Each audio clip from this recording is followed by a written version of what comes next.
Hi, welcome back guys. This is your friend, the MHA What If with another fanfiction. This is the move of, what if Deku played the villain too well? All credits for this video go to their respective authors, so please support the real author. Check out the link in the description for more details. Please give this video a like and subscribe to the channel if you want more videos like this. Now let's get into the fanfic. Izuku had heard about the project. It was something Nezu liked to do every year for the Year 1 hero students. On the surface it seemed like a simple game of cops and robbers, but more extreme. That's what Izuku thought too, until he had a conversation with Nezu himself when his turn to participate neared. The rat mouse bear explained that the heroes could join the villain team if they wanted, and the villains were allowed weapons and other forms of combat. When he questioned why have such a dangerous project, he was met with an answer he should have expected from someone who trained a bunch of teenagers to be heroes. Heroes in training need real-life experience, of course. That's why the villains are allowed to use weapons and other means to incapacitate the heroes. Then why are some hero students pretending to be villains? Isn't that counterproductive? It might convince someone to become a villain. Not to offend you, I'm just curious. The rat just smiled. Izuku had little experience reading Nezu, but he was fairly certain that this was an understanding smile. Don't worry, Midoriya. Whatever side you may choose, you will continue to train to be a hero after all is said and done. No hero student has ever turned to villainy after this exam. The leaders are picked randomly, but we do take precautions as to who is picked. We would never put someone we thought may turn in a villain position. A lie. Nezu's facial expressions may be hard to read, but his tell was as clear as day. Nezu interlocks his fingers on top of his desk whenever he was lying, not telling the whole truth, or hiding something. It was hard to tell which statement he had lied about though. All he could do was hope it wasn't the second one. I have one more question. He paused and waited for his principal to nod. Who is allowed to spectate the exam? The teachers grading you have a specific room to watch from to ensure no distractions, but there is a separate room for anyone with a connection to any of the students who wish to watch. Thank you for your time, Sensei. I have to get back to class now. Izuku walked into the dorms with the rest of his class ready to relax after classes. A few days ago they had been informed that their next assignment would be the project, and it would be considered a final exam for the heroics class. They weren't given a date though. Izuku assumed the surprise of when exactly it was announced who would lead the heroes was a part of the whole thing. It was like Nezu to add little inconveniences like that. Izuku didn't know what team he wanted to be on yet. Well, that is if he had a choice in the matter.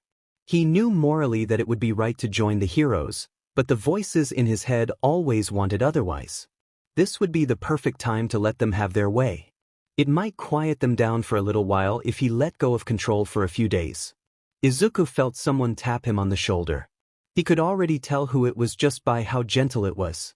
Hi, Todoroki-kun. What's up? Ever since the sports festival, Todoroki had warmed up to Izuku. He even likes to think Todoroki sees him as a friend, but he knows that he might not even know what a friend is. Which team are you planning on joining for the exam? I don't really know yet. I want to wait until we know who the hero leader is. I think that will be my determining factor. Please tell me when you decide. I want to be on whichever team you're on. Izuku knew that he shouldn't be this happy over Todoroki just wanting to be on the same team, but here he was on cloud 9. I text as soon as I know. Todoroki nodded and then walked over to the couch to sit down. At least he would have Todoroki when this whole mess played out. As long as the odds played out in his favor, and his 1 in 20 chance for being picked as a leader of a group, he could just focus on passing with Todoroki. It would be easy and he would get to spend time with his friend. Izuku left the common room to head to his own. He had picked up some interesting details about Ida in math and he wanted to write them down. He knew he should probably wait until after dinner, but there was no one there to stop him. He burst into his room, not even bothering to get changed before he started to scramble for his notebook. He sat down at his desk, grabbed a pen and opened up to the 5 pages he had for Ida. If lacking knowledge in a certain area, the subject will go mute. Once an understanding of the concept is obtained, the subject will continue as normal. Example: Today's subject didn't understand a question in math and refused to speak until the question was explained and understood.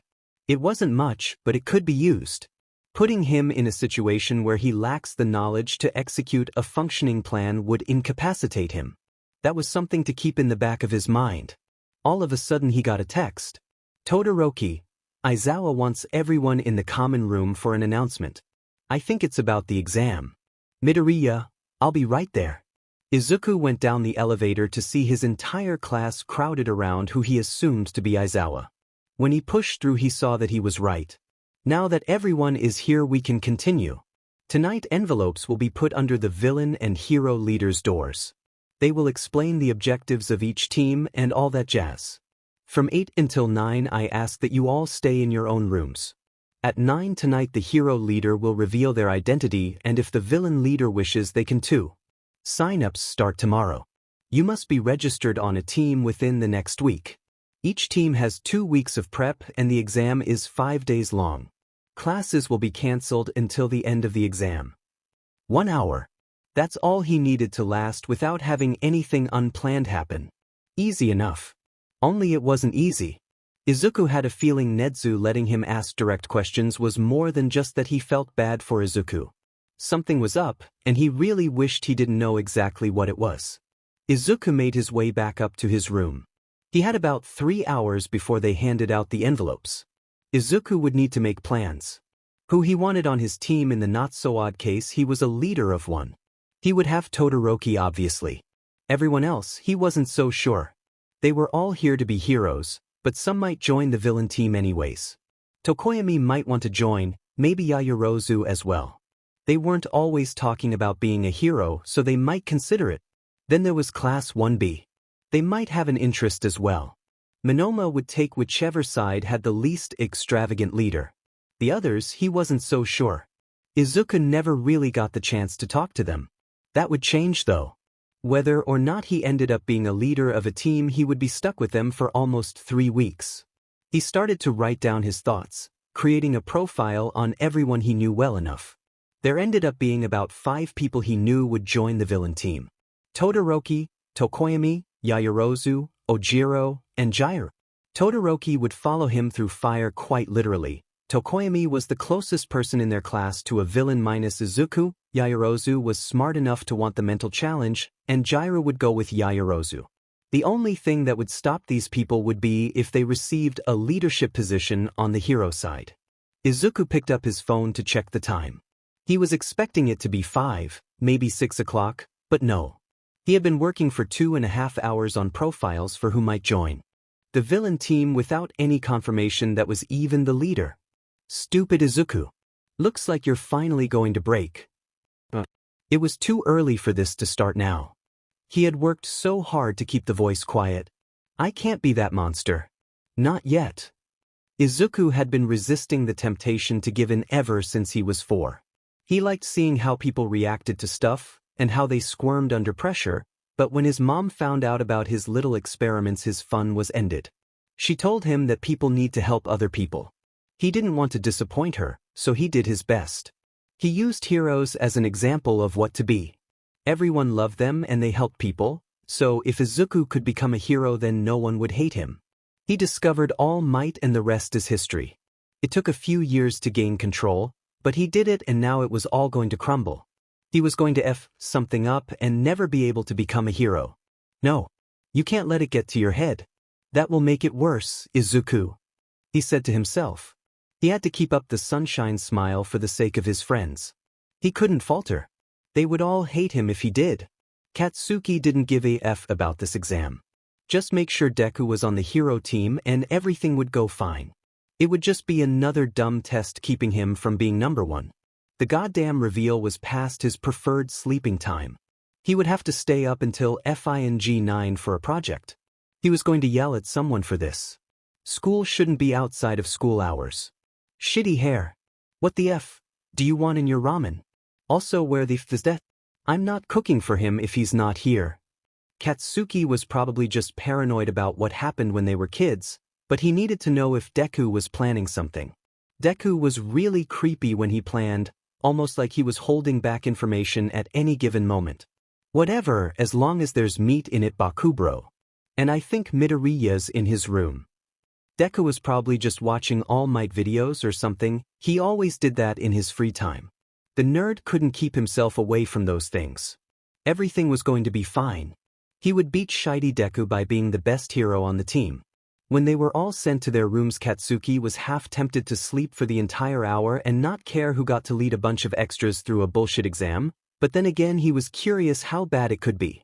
If Pikachu was put in charge, he might just leave for the villain team, or kill the dumb butt and take it for himself. He would probably be able to sleep in tomorrow too since classes were cancelled. He turned on a show on his phone and just waited for the hour to pass. Maybe for once, it would actually be quiet. No shitty extras following him around. He was about 30 minutes into his show when he heard something be slid under his door. I swear to God, if you extras are out now just to annoy me, I will effing kill you all. The length they would go to sometimes. Katsuki looked to see a blue envelope with a yellow-orange wax seal. This better not be another FNG prank. He opened the envelope to read what it said. Dear Katsuki Bakugo, you have been randomly selected as the leader of the hero team. Your goal is to recruit, train, and help your team take down the heroes in the exam. As a member of the hero team, you are not allowed to use violence unless provoked and do not have access to weapons. Your team must solely use their quirks. If you capture the villain leader for over 10 hours, kill the villain leader, force the villain team to surrender, or the villain team is unable to do any damage, you win. Please note that there are rules not covered in this note. To make this exam realistic, there will be bots acting as random civilians. Your job as heroes is to protect these bots from harm. Letting large amounts of them die will have a bad effect on your mark and everyone else's on your team. The rule book will be given upon request at your meeting with your homeroom teacher. Best of luck. The extras were too dumb to write this. This was real. Katsuki came to a realization. How the F was he supposed to recruit and train a bunch of extras? Izuku was staring at the door. Each second felt like an hour. He swore it was 8:20, but when he checked it was only 8. He heard multiple footsteps during the hour they were supposed to be in their rooms. He figured it was to throw them off in case he, the villain leader, wanted to keep their identity a secret. Well, they would have given some indication that it was me by now. He sighed in relief. It was all going to be fine. He waited 10 minutes just to be sure. Nezu liked to play games, and this could easily be one. He picked up his phone, about to turn on an All Might video. Then he saw a text from Todoroki. I think Bakugo is one of the leaders. He was screaming about something and then went silent. Whatever team he's on, we should go on the other. I think it would be best for you. After the sports festival, Todoroki seemed to obtain a distaste for Kaken. It seemed to only get worse when they became friends. It started out as Todoroki would stand between him and Kaken. Then he started ushering Izuku away from him once he entered a room. I'm sure it will be fine if we're on the same team. Don't worry too much, Todoroki. Izuku didn't care if Kaken was the leader of the villain or hero team. He was competent enough. He would rather have him as a leader than Kaminari. He tossed his phone on his bed and went over to his dresser to change. He barely opened the closer when he heard what sounded like paper slide across the floor. His heart dropped. This was probably one of the last moments that he could hold back. Continue to be the sunshine child. He bent down to pick up the envelope but stopped. There was a red rose that matched the color of the seal. Did it mean something? He opened it and started to read the contents. Dear Izuku Midoriya, it has come to my attention that you are aware that the choice of who leads which team is not random. You may not disclose this information to anyone. As the leader of the villain team, your score will be based on how well you complete the tasks listed below this note. They are meant to challenge you mentally and physically. You need to recruit people for your team. Whether you wish to do so in secret is your choice. The ways you win the game is if you kill the hero leader, kill over 1/3 of the hero team, complete all the tasks, or last the full 5 days without surrendering. You must complete a task every 20 hours. If you go 20 hours without completing a task, you lose. Completing 2 tasks at once does not count as 40 hours. Your team must constantly be disturbing the peace for you to be considered active villains. Bots are something we use to make the whole experience seem more real. These bots can be used as hostages, and you may kill them if you wish. As a member of the villain team, you may not invoke true severe bodily harm to others. It's gone more in-depth in the rulebook that will be provided in your teacher leader meeting. Kill 20 bots at once. Kill 3 people on the hero team. Destroy the bank. Steal nuclear weapons from the government operations building. Take 3 bots hostage for more than 3 hours. Take one of the heroes hostage for more than 1 hour. Steal the bento box office building 7. Steal files from office building 3. Steal blueprints from office building 5. Kill 50 bots in the span of 20 minutes. Take a support item from a hero. I look forward to seeing how you perform. The rules would need to be dissected. He would need workarounds. He was sure that every plan going through his head right now was in some violation. He would consult someone about loopholes later. Right now he needed to find possible candidates for his team. He was going to keep his identity a secret, so he had to be 100% sure they would say yes before asking. Well, there was one person he knew who would say yes. We're joining the villain team. Todoroki took no time to respond. What if Bakugo's the leader? He would just try to hurt you more if he was acting as a villain. He's not the leader of the villain team. How do you know? The only way I can before the hero leader is announced. But I look forward to working with you, boss. Katsuki opened the group chat that he had reluctantly been put on at the start of the year. People had been going crazy with who they thought the leaders were. Deku even seemed to be in on it. It was only 8:45, but Katsuki was tired and didn't want to stay up any later, and certainly not for these extras. So he actually put something on the group chat for once. I'm the hero leader, dumbass.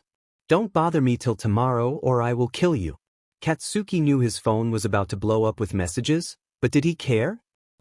He was going to bed and enjoying the sleep. He went to put his head on his pillow, ready to doze off and get a break from the day. Then he came to the realization that he would have to put together plans. He would get Deku on his team for that. He would talk to the nerd in the morning about it. That way he couldn't get out of hand either. Katsuki had first-hand experience with what Deku was like when he could go psycho mode. He wasn't taking any chances, even if the last time Deku lost it was when they were 11. Izuku found it quite ironic when Bakugo announced that he was the hero leader. He knew Nezu didn't pick them ironically though. Nezu probably heard about Izuku's upbringing, and how it was almost a perfect villain backstory. But it's kind of hard to turn into a villain when you had an obsession with heroes for the majority of your life. Izuku needed to know who would be on his team after the announcement of who was the hero leader. Most people would be in some sort of gray area, but some obvious people would join the heroes without a second thought as to who was leading them. Kirishima, Ida, Shiro, and Uraraka were for sure joining the hero team. They either had too much pride to change sides or would follow Kaken through fire. This would be a problem. People thought Izuku was both of those things. It was mostly a facade he would put on, but he couldn't just drop the whole thing the next day. He would need to come up with an excuse for not being on the hero team without telling them that he's the leader. Hey Todoroki. I have my first instructions as your boss.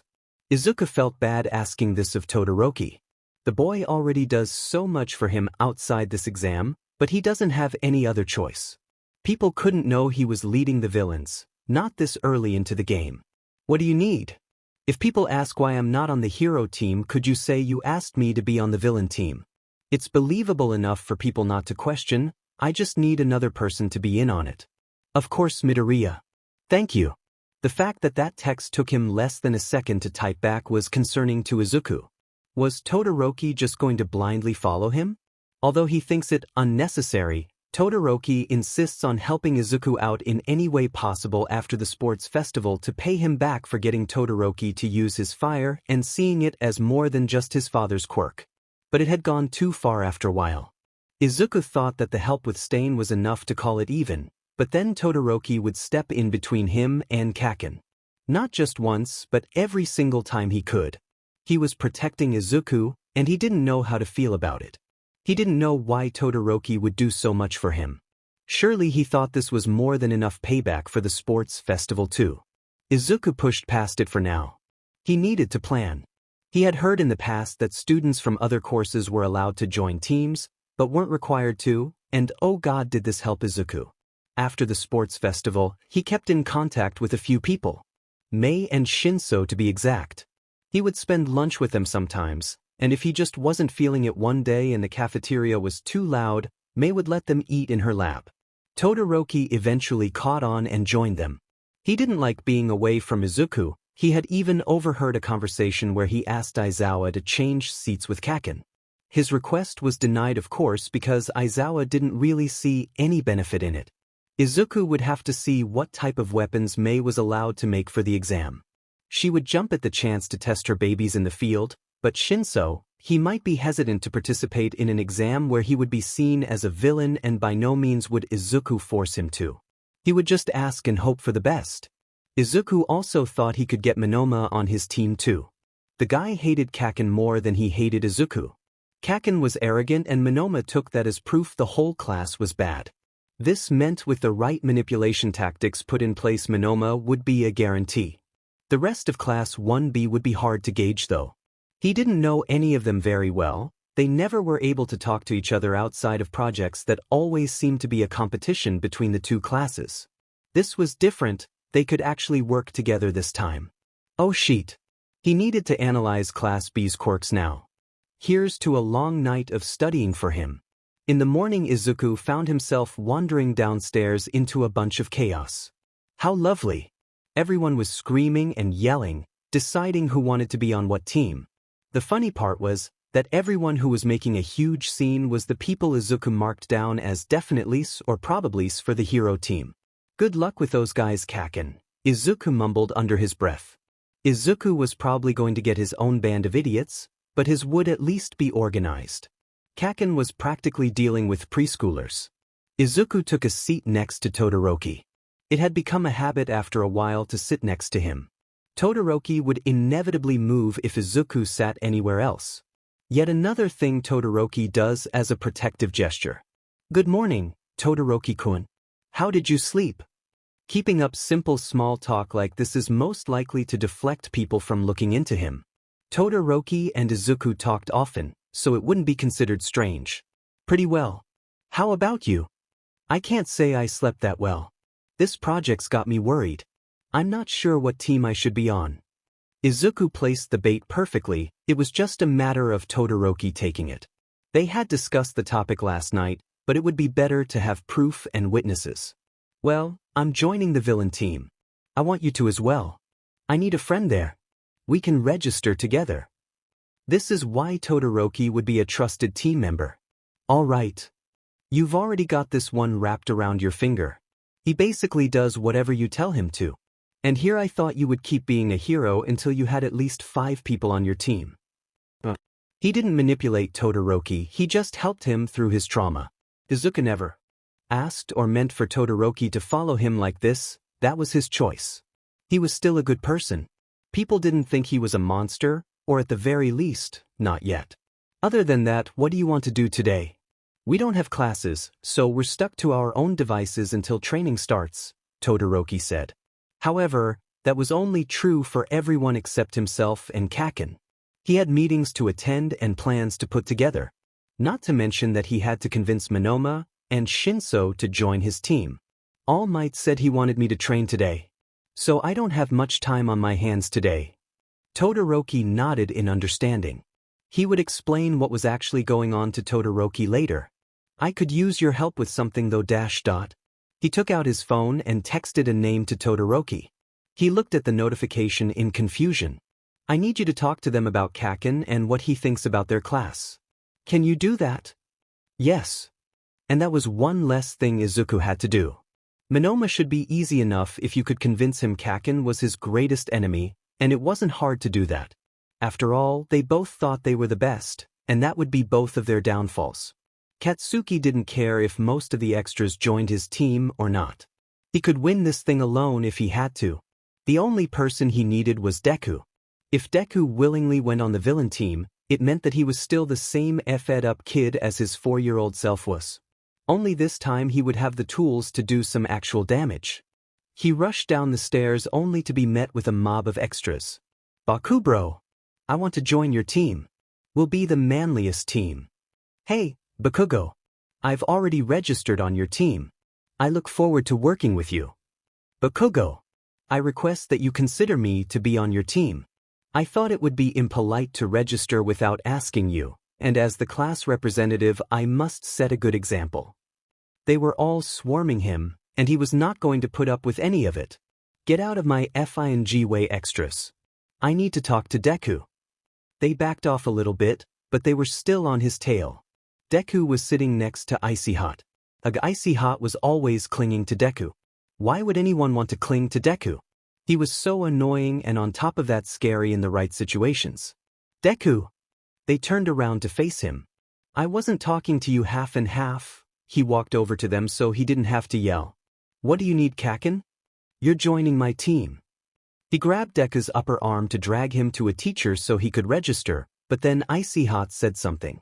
I already asked if he would join the villain team with me, and he said yes. So let him go or I'll make you. This BSTRD was so obvious. Of course, if Icy Hot was the villain leader he would want Deku on his team. Half and half would treat him like glass and not let him do anything. Icy Hot didn't even let Deku fight him. You can have him . He threw Deku on the ground. Have fun having a worthless extra on your team. Well, at least he knew Deku wouldn't go psychopath mode. Half and half better make sure of that. Deku, what did you say yes to joining the villain team? Round Face said, trying to hold back tears. Why did you care? It was like he was becoming a villain. He was just going to play Icy Hot's weakness. Well, Todoroki said he wanted a friend when he registered. So I said yes. It's just an exam. I didn't think it was that big of a deal. But you're a hero, Deku. Katsuki saw Icy Hot grimace at Round Face's response. It's only 3 weeks. It's not like I'm stopping my training to become a hero. Plus it might be interesting seeing things from a villain's perspective. It might help me understand them better. Katsuki left before that turned into half and half, putting an ice wall between the two. Katsuki was going to go train. Get some much-needed peace and quiet before he had to deal with 20+ extras whining in his ear. It was going to be 3 long FING weeks. It was about midday now and Izuku was still making preparations. He needed training exercises, and he needed to get costume designs in order. Most of this was dependent on his team, yes, but he needed at least a general idea of what he wanted to achieve before he could start making specialized plans. His meeting was in an hour. He would need to go over a few things with the teachers, like what weapons his team wouldn't be allowed, who outside of the hero course he could ask to join his team, what rules they had regarding explosives, what forms of transportation they were allowed to use, and if people who were registered on one side could they pretend to be on the other side to get information. He was sure he'd think of more, but that's all he had at the moment. Izuku was scared of what he'd do if he had no limits. What would he be willing to let himself do if he could go off the rails? What would everyone think of him if they saw what he could do? It was probably best not to think about it. It would only end in Izuku having a mental breakdown if he thought about it too long. Izuku looked at the envelope that had declared him a villain. It had come with a rose the color of blood. He wasn't sure what it symbolized, but it probably meant something. It had to. Nedza wouldn't put something like that there if it didn't have meaning. Puzzles were the rat's favorite thing. This was one of them. The rose was real, yet it wasn't wilted at all. It was in supreme condition. Looked like it was picked yesterday. Did its survival contribute to anything? A Beauty and the Beast situation maybe? He only has as long as the flower's life to finish his plans or something. No, that was too simple. It had to be something different, but what? Izuku just stared at the rose until his timer went off. The timer that was to tell him to go to the meeting. He just spent the whole day staring at a rose, all because Nedzu had got in his head. Good one, headmaster, but you won't fool me like that again. He said. The mouse had cameras somewhere in here, there was no way he didn't. Izuku walked into Eraserhead's office. It was dark. The single window didn't let in much light. It made him feel like he was in a mob boss's office, waiting for orders. Midoriya, take a seat. I'm sure you read through your letter. Izuku stayed standing for a moment before he took a seat in front of his teacher. Yes, quite a few times actually. Izuku had read through the thing at least 1,000 times while trying to figure out the secret behind the rose. Well then, we can actually get on with this meeting then. You know your goals, And you know you can't badly hurt a person. Weapons are allowed though. Guns may only contain paintballs, RBB bullets, or nothing at all. As for swords and knives, a sword can't come in contact with human skin. They must be less than 2 centimeters away to count as cutting them though. Knives are allowed to cut people from the collarbone down. Cuts count as light slashes that could easily heal with stitches. The best way to think of how much harm you can bring to a person is the same way you thought about it at the sports festival. You can't kill a person, but you can break their bones and cut them, just nothing that will affect the rest of their life. What about poison? What are the rules regarding that? Or drugging them? As long as it's legal and doesn't have long-term effects, you should be fine. Aizawa looked concerned. Was he starting to think Izuku was a monster? Was Aizawa wrong? How about students from other courses?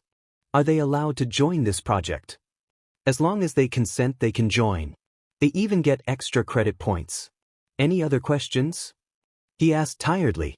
What about transportation? Are there any rules restricting that? Also, are explosives allowed? Aizawa took a long sigh. No, there are no restrictions when it comes to transportation. As for the next question, I would argue that a grenade with more firepower than Bakugo would be too much, but there are no restrictions that I know of other than the explosion can't kill anyone. One last question. I was told I could get a copy of the rule book if I asked. Consider this me asking. At least one of you asked. Izuku wasn't surprised when he found out that Kaken didn't take the rule book. It was Kaken after all. I'm so much better than everyone else, Kaken. Why would he need a rule book? He already knew all the rules, and on top of that none of them applied to him. Well, that last one might actually be true. Netsu had always seemed interested in Izuku. When he would get bored, the rat would come by the classes and make sure everything was functioning as it should. You know, normal principal things. When he got to Izuku's class, though, it was different. The first time Netsu had checked in on Izuku's class, Izuku didn't even notice. He was writing an analysis of Jairu and how loud noises were her weakness. It was the first week of class, so he had just started writing things down and his brain was racing at 1,000,000 miles a minute. He was tucked away in a corner watching the whole battle. Netsu had walked in curious to see what he had been writing. When he got over to Izuku, Izuku practically jumped. Netsu had asked to see the notebook and to have Izuku explain some of his thoughts. Ever since then, when the mouse stops by, he either asks Izuku what he has added to his hero notes, or gives him some sort of mind puzzle. After this had gone on for a little while, Netsu asked him to take a special test. It wasn't going to affect his grade in any way, but in Netsu's words, he was just curious. Izuku didn't even know what Netsu had been curious about. He had already seen that Izuku had a logical mind, and didn't take human lives into account in his analysis on how to best handle certain situations. What could he have possibly been curious about? The test had many strange questions like, have you ever considered how to take down the government? If so, what was your plan, and do you have a better one now? Explain. If not, how would you go about it? Then there were also questions like, what would you do if someone killed your best friend? The test had been a one-time thing, but it still freaked Izuku out. He still doesn't know what Netsu was testing for to this day. It made him angry that he didn't know too. Was this another test like that? Was it a way to test if he told the truth on his test? It made Izuku sick to think that he might have to go through with some of the stuff he wrote down on that paper. It was an even worse thought that he would likely do most of those things if it came down to it. Izuku was in the school gym training, trying to think of the best approach for getting Shinso and Monoma on his team. Although Monoma seemed like straightforward recruitment, the more Izuku thought about it, the more complicated it got. Monoma hated Class 1A for one of 3 reasons. He either A, wanted to be in the top class and didn't make the mark, B, has had bad experiences with the top class in his middle school, or C, feels like Class 1A is treated better than Class 1B. Izuku had a hard time believing it was C. It was true that Class 1B was overlooked despite their wide range of talents and skills, but Class 1A didn't just come across that attention. It came at the cost of constantly having their lives at stake. He didn't think Monoma was dumb enough to not see that. This meant that it was some kind of past trauma. Izuku could use that to his advantage. The only problem was that he didn't know which traumatic situation he was affected by. If Izuku messed up which one it could result in losing any chance of Monoma being his ally. He wanted to analyze it himself, but it would probably be more time efficient just to ask any Class B members who joined his team. The way recruitment worked for the villain team was obviously a little different than the hero team. Izuku had kept his identity a secret, and he had to suffer all the consequences of it. For one, people who may have joined his team if they knew he was leading it may choose to go to the hero's side. He likes to be humble about how much people trust him. He really tries, but at the end of the day, there are people like Uraraka and Todoroki, who he's pretty sure would follow him through fire. Well, Uraraka would follow the persona Izuku had made for himself when he was 4. He wasn't sure about Todoroki though. Todoroki just always understood. He listened to Izuku ramble on for hours about meaningless things his head came up with that day. He knew that the name Deku was triggering even without him saying it. Maybe that was just basic respect, but it was all those small things added up that made Izuku trust him. How he would make sure to always be in between Bakugo and him was probably the thing that finally topped it off. He still didn't know how he felt about Todoroki doing things like that. For him made him feel. Well, maybe that's not the right way to describe it. It's more so he didn't know if he should feel bad for liking it or not. Izuku finished his rep and called it a night.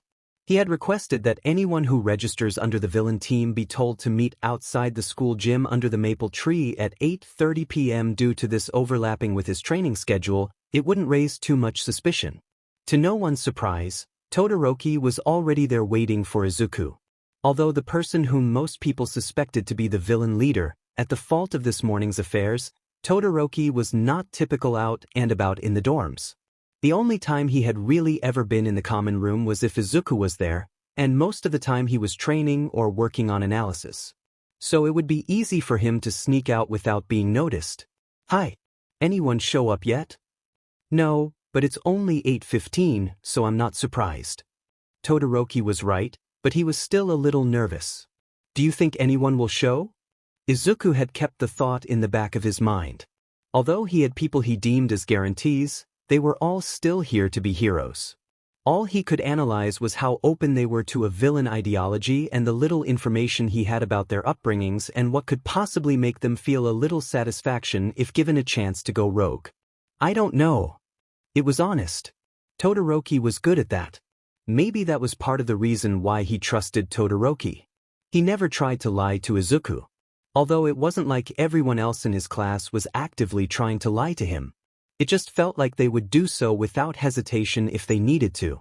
A few moments later they saw 3 figures emerge from the darkness. It was hard to tell who they were at first, but as they approached it became clear who they were.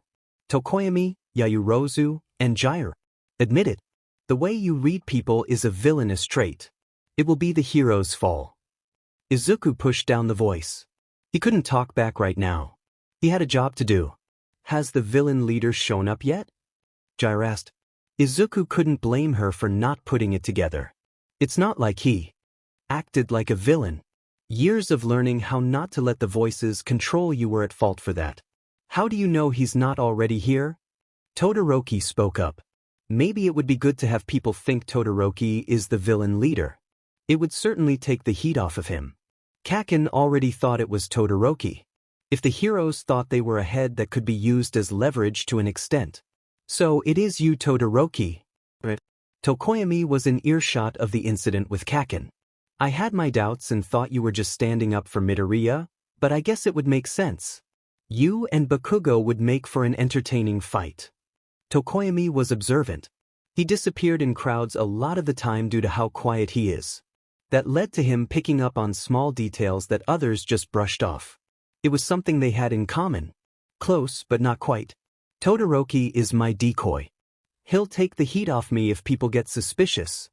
All 3 of them looked surprised. The sweet and innocent Deku was gone. Now Midoriya Izuku had taken over, and boy was he ready to get out. Katsuki didn't need some stupid book telling him what to do. Reading that thing would be like willingly talking to Deku about anything he thought needed more than just raw strength. It was FING stupid. He could win this whole thing on his own if Icy Hot was leading a group of wannabe villains. Shitty hair, round face, soy sauce, and 4 eyes had already joined his team. They would be good attacks.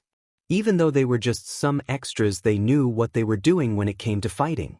Katsuki liked to do things on his own, but he wasn't stupid enough to let people who could fight go to waste, even if the extras could never beat him. Icy Hot was probably too caught up in keeping Deku safe that he would get distracted. Damn nerd probably needed protection too. He's been FNG weak ever since they turned 10. It was better than the alternative though. When Katsuki and Deku were elven, there was an incident. It was the last time Deku had done anything crazy. Katsuki had been aware of Deku's fits and how it was best to leave him alone when he was having one of his days. However, the other kids in their class didn't seem to even know the FING memo existed. Deku was visibly not having shit that day. His mumbling was extra loud, he swore at Katsuki, and he was writing hero notes extra aggressively. He didn't have the usual Deku charm either. Katsuki was smart enough then to ease up on the bullying that day, and by ease up he meant avoid shitty Deku at all FING costs. Some kid in their class had noticed Deku had gotten off easy that day in terms of bullying, so they thought they would take the lead instead of Katsuki that day. Katsuki watched as Deku's gaze darkened. Deku didn't do anything in the moment, but you could tell that he was planning something, and that was so much FNG worse than him just lashing out. At recess that day, someone found something interesting in the ditch beside the field. The ditch was 7 feet deep and didn't have a fence around it yet. When they heard someone yell that they found a rainbow frog, they all swarmed over, including Deku and the kid that set him off. The kid, being almost as much of a brat as Katsuki was at that age, just had to be at the front. Deku was right behind him along with a crowd of other 11 and 10-year-olds, all pushing each other out of the way so they could see this mysterious rainbow frog. Then it all happened so fast. The kid was pushed by Deku into the ditch. No one could tell it was intentional, no one but Katsuki. The kid fell straight onto his face. Ended up breaking his nose and losing a few teeth. The kid was considered lucky. It could have been a spinal injury that might have paralyzed them for life. The real kicker though was that the supposed rainbow frog had been a toy that had fallen into the ditch. Deku had a toy like that. Katsuki remembered Deku opening the gift he had gotten from his father on his 9th birthday, and it had been a small rainbow-looking frog figurine. After the day of the incident, Deku had plastered a smile on his face.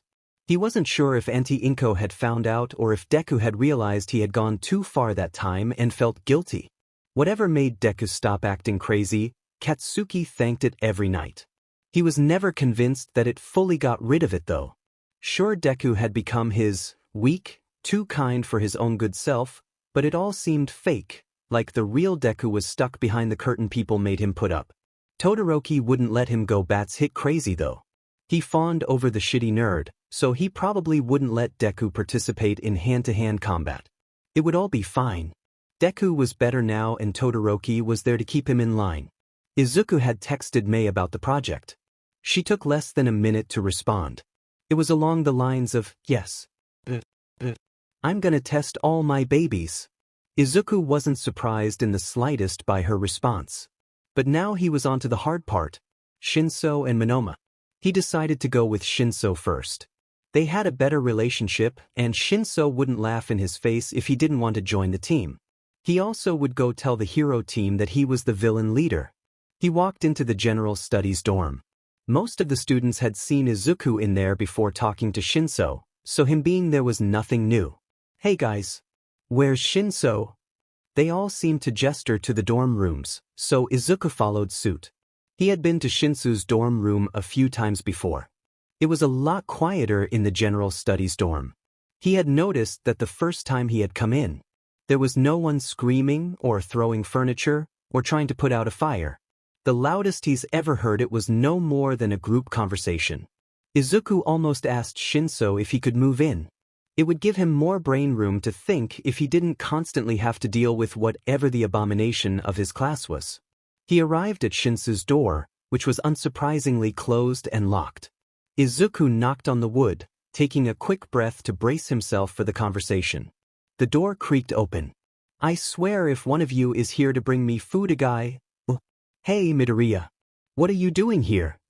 It was a straightforward question, yet so hard to answer. Izuku and Shinso were friends, but he wasn't sure how close they were. Shinso was quiet, so it made him harder to read. On top of that, he didn't see Shinso very often, so it was hard to pick up on any patterns that would give Izuku an idea of how close of a friend Shinso saw him as. I wanted to ask you a question. You're allowed to say no. I just thought it would be worth the ask. Izuku had struggled with reading and empathizing with others' emotions up until he was 13. It proved to be a very useful skill though. It helped him act normal, it also helped him seem innocent. Which was the demeanor he was going for because he got what he wanted from people, so he kept it up. Shinso led Izuku into his room and motioned for him to sit. Shinso's room was a lot tidier than his own. Everything had its place and it pulled the room together. So what did you want to ask me? Shinso was speaking with a worried tone. Izuku wasn't sure if it was necessary or not, but he still pushed forward. I assume you're aware of the project. The one the Hero Corps students have to do. Shinso nods, obviously confused. Well, this year I was chosen to be the villain leader. I was wondering if you might want to join my team. Understand if you say no, and I wouldn't blame you for it either, but I thought it might be worth the ask. He said it. Shinso takes a moment to think. I would join you in a heartbeat, but I'm not a Hero Corps student. As much as I would like to be able to help you out, I don't think I would be allowed. Sheet. Izuku forgot to explain the best part. I already talked to the teachers about it. They said as long as you're okay with it, it's fine. You also get extra credit if it's worth anything to you. It sounded like he was going to say yes. Sure then. You're sure you're okay with it? Izuku couldn't manipulate another person he cared about. It was wrong, so wrong, yet he found himself doing it anyway with so many others. I know it's not because you see me as a villain. You think I'm strong and would be a good asset to the team, whether it be the villains or the heroes' side. You're one of the first people who saw me as more than someone who could easily become a villain. I know your view hasn't changed because you were chosen to be the villain leader. You're not like everyone else. He nodded in thanks. He knew Shinso was going to say yes deep down. Anyone who didn't see him for just his quirk probably had the full trust of Shinso at this point. It's truly amazing how trauma can affect your relationships. Izuku didn't really see anyone as a villain. People can do wrong things for the right reasons, and right things for the wrong reasons. Majority of big-time villains have a motive along the lines of making the world truly equal for everyone, or society ignored them and they had no other choice. So they decided to control how society views them. Either way, everyone is a bit heroic and a bit villainous. That was Accept himself, well, kind of. The only reason he wanted to be a hero was to help people, the only reason he wanted to help people was to make them like him, and the only reason he wants others to like him is so they don't think he's some crazy kid who has lost control. A pretty selfish reason to want to become a hero, and that's what made him a villain. Everything he did was selfish if it was only to get people to like him. So, in theory, everything he did was bad. He had to stay in the hero mindset. He had to get through UA and then he could be the hero that everyone wanted him to be. It was just an exam, and it was only 3 weeks.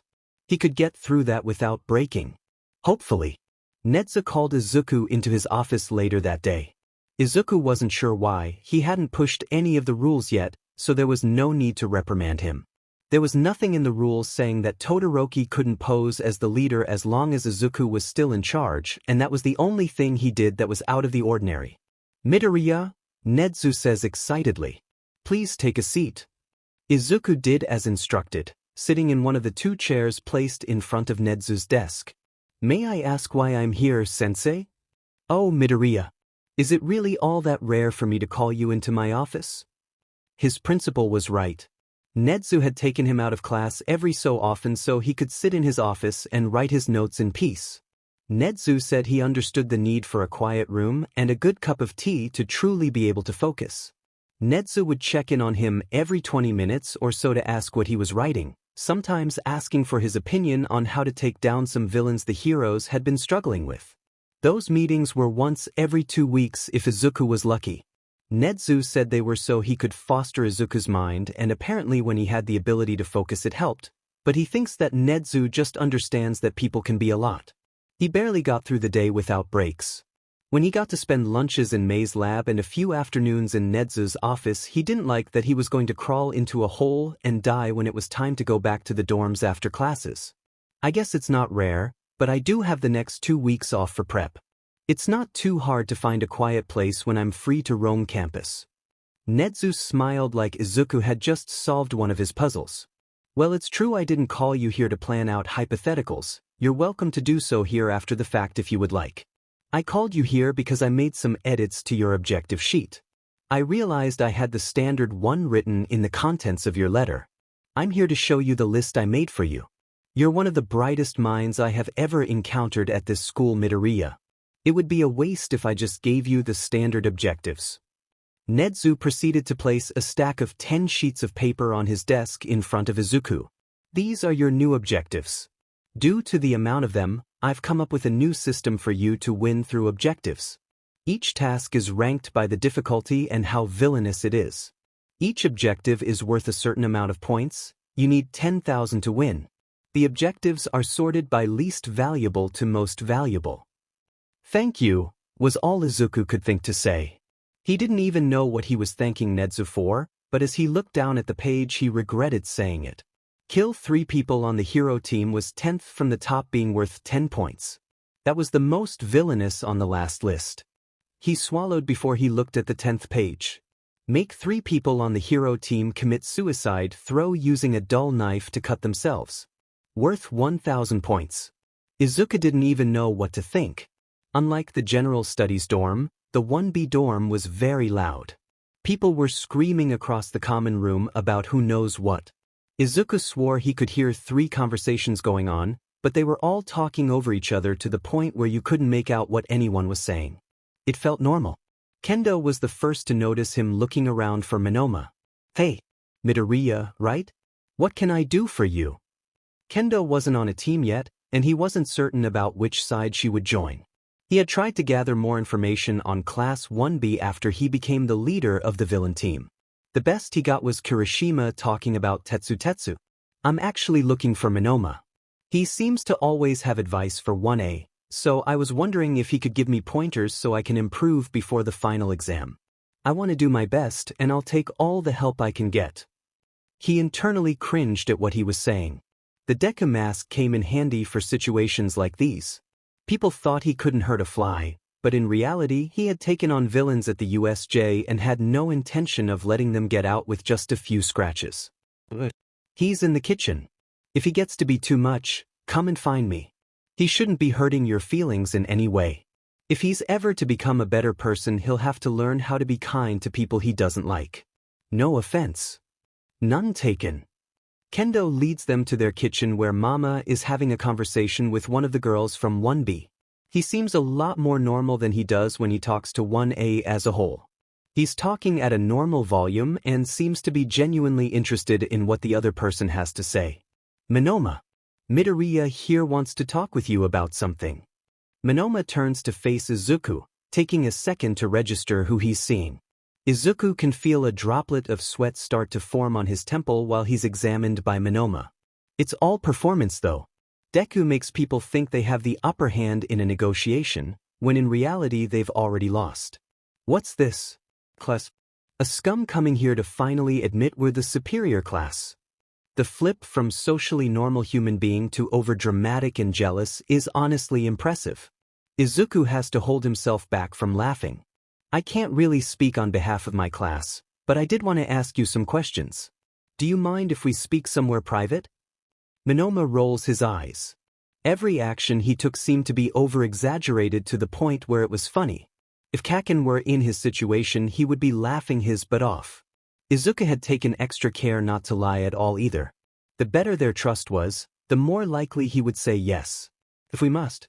I bet you're too embarrassed to say what's on your mind, he said as the two of them headed towards the small porch that was just outside the front door of every dorm building. It's just a private matter. Monoma scoffed in response, continuing to walk with his head held extra high. They stood outside, and despite the door being closed, they could still hear the chaos going on inside. It was somewhat comforting to know that the 1A dorm wasn't the only one that caused the teachers to have migraines every few hours. So, what is it? What made some 1A scum walk there lazy but all the way over here to talk to me about? I think I know why you hate me, or hate 1A at least. And I know how you feel. When Izuku left Nezu's office after receiving the edited version of the objectives, read through the whole thing, and then got himself together. He spotted an open notebook on Nezu's desk. It wasn't uncommon for the principal to leave important information out when Izuku was around. At first, he would try to tell Izuku that he couldn't tell anyone about what he saw, but unless it was useful for analysis he shrugged it off and let the knowledge sit in the back of his mind. Eventually, Nezu just didn't care what he saw anymore. This time there were passwords in the open notebook. To be specific, the passcode to the classified student files. A quick login with Nezu's personal email, which was one of the first bits of information Izuku had figured out while working on his analysis in his office.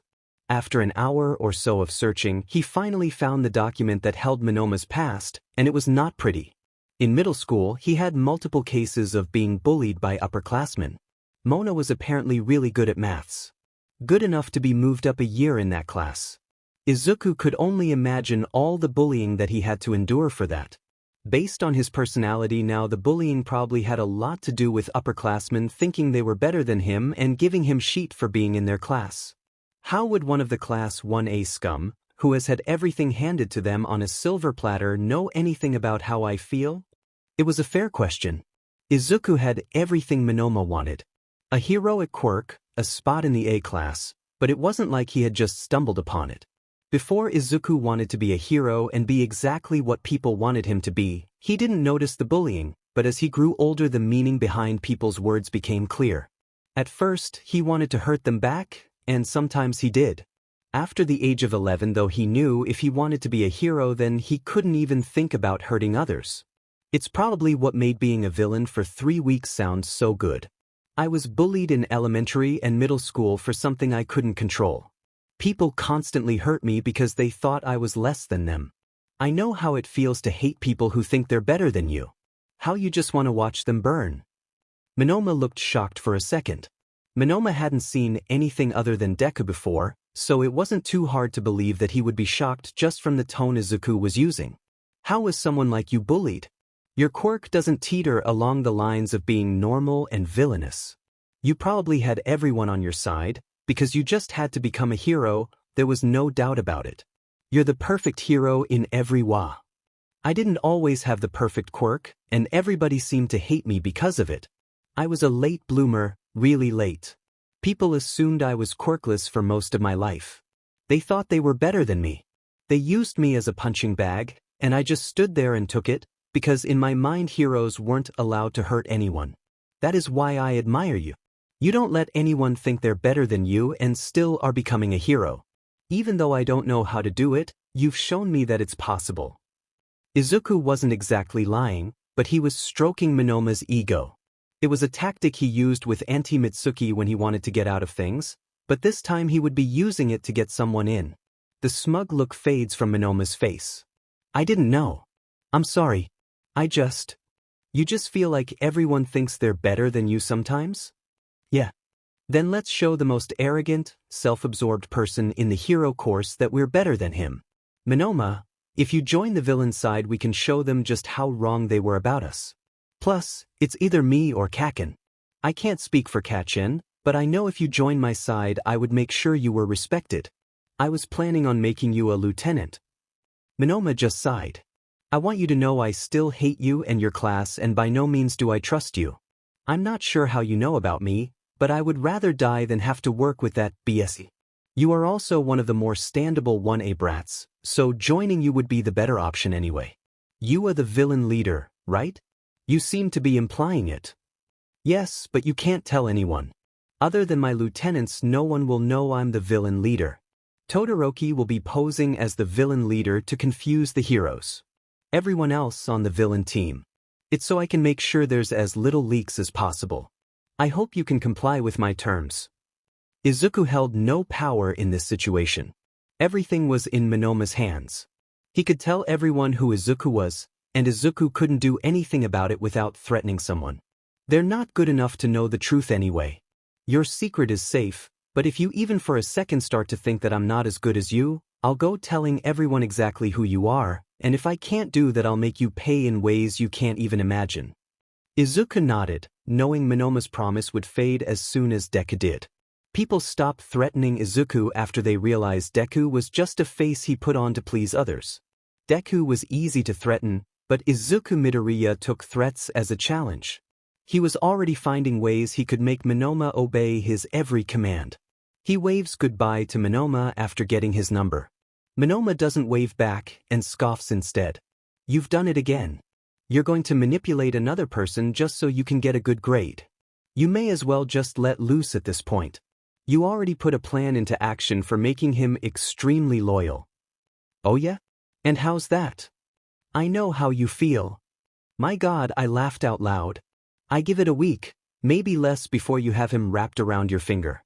You're using one of the oldest tactics in the book. Make someone think you're the only person who understands them and by default the only person they can trust. That hit Izuku hard. He knew that making Monoma feel like Izuku thought he was amazing was manipulation, but he had already subconsciously started to manipulate him again. Well, at least that was the end. Everyone else had to come to him on their own, so he wasn't going to manipulate them. He couldn't.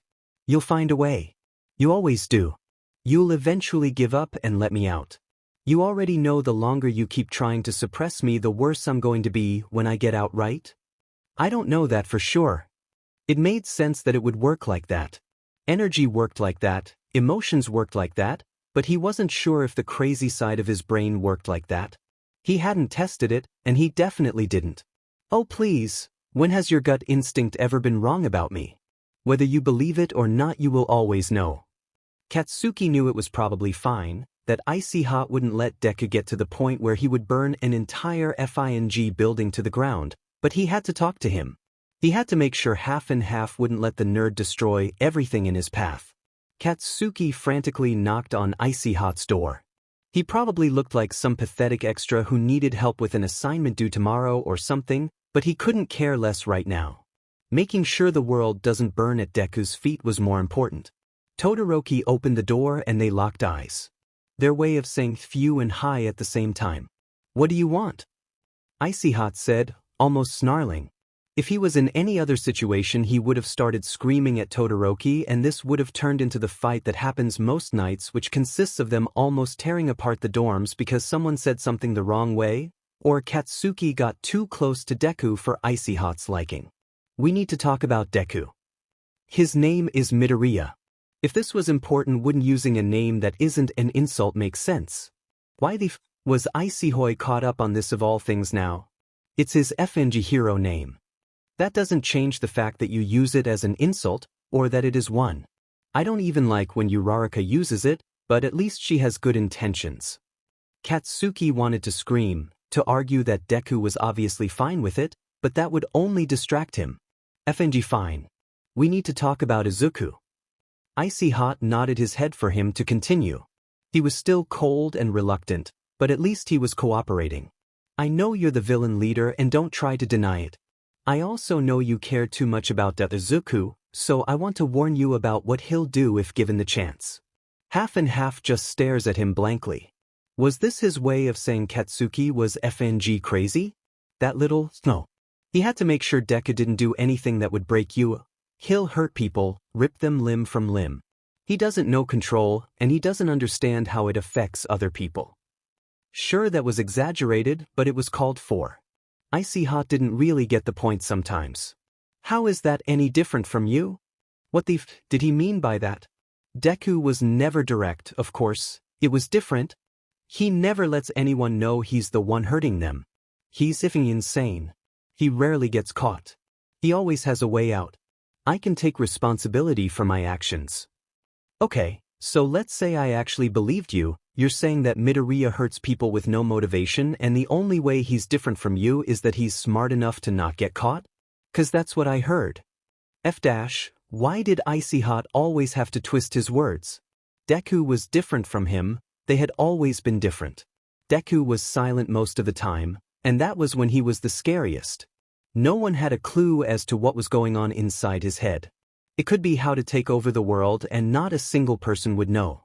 Well, sure, he's smart enough to not get FING caught, but he has plans to take every single person he knows down. That's scary as shit. Also, I never said a FING thing about motivation. One time, Bakugo, I hate you. What was icy hot going on about now? This was the most important sheet going on and wants to talk about FING obvious facts. No sheet Sherlock. As I was Sifei-san.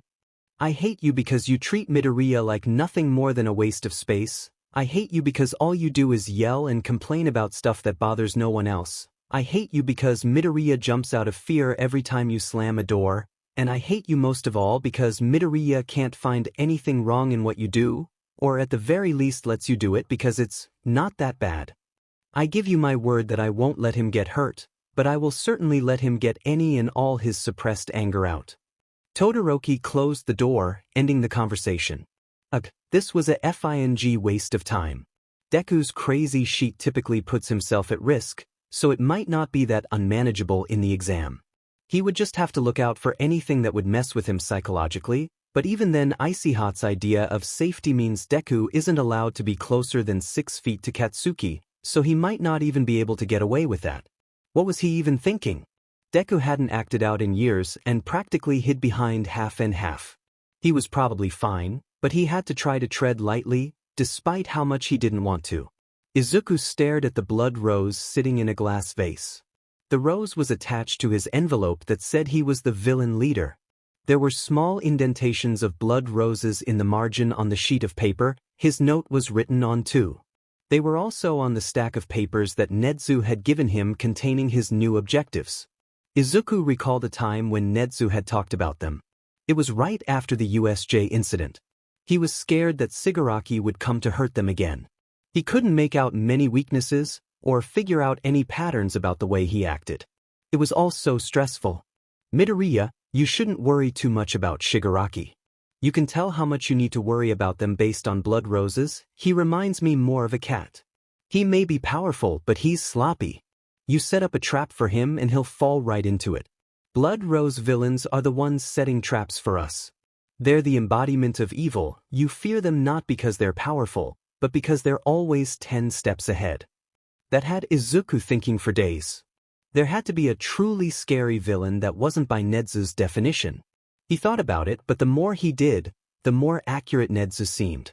Every villain that was feared that wasn't a blood rose villain was working for one or was more of a vigilante. It comforted him, but put him on edge at the same time.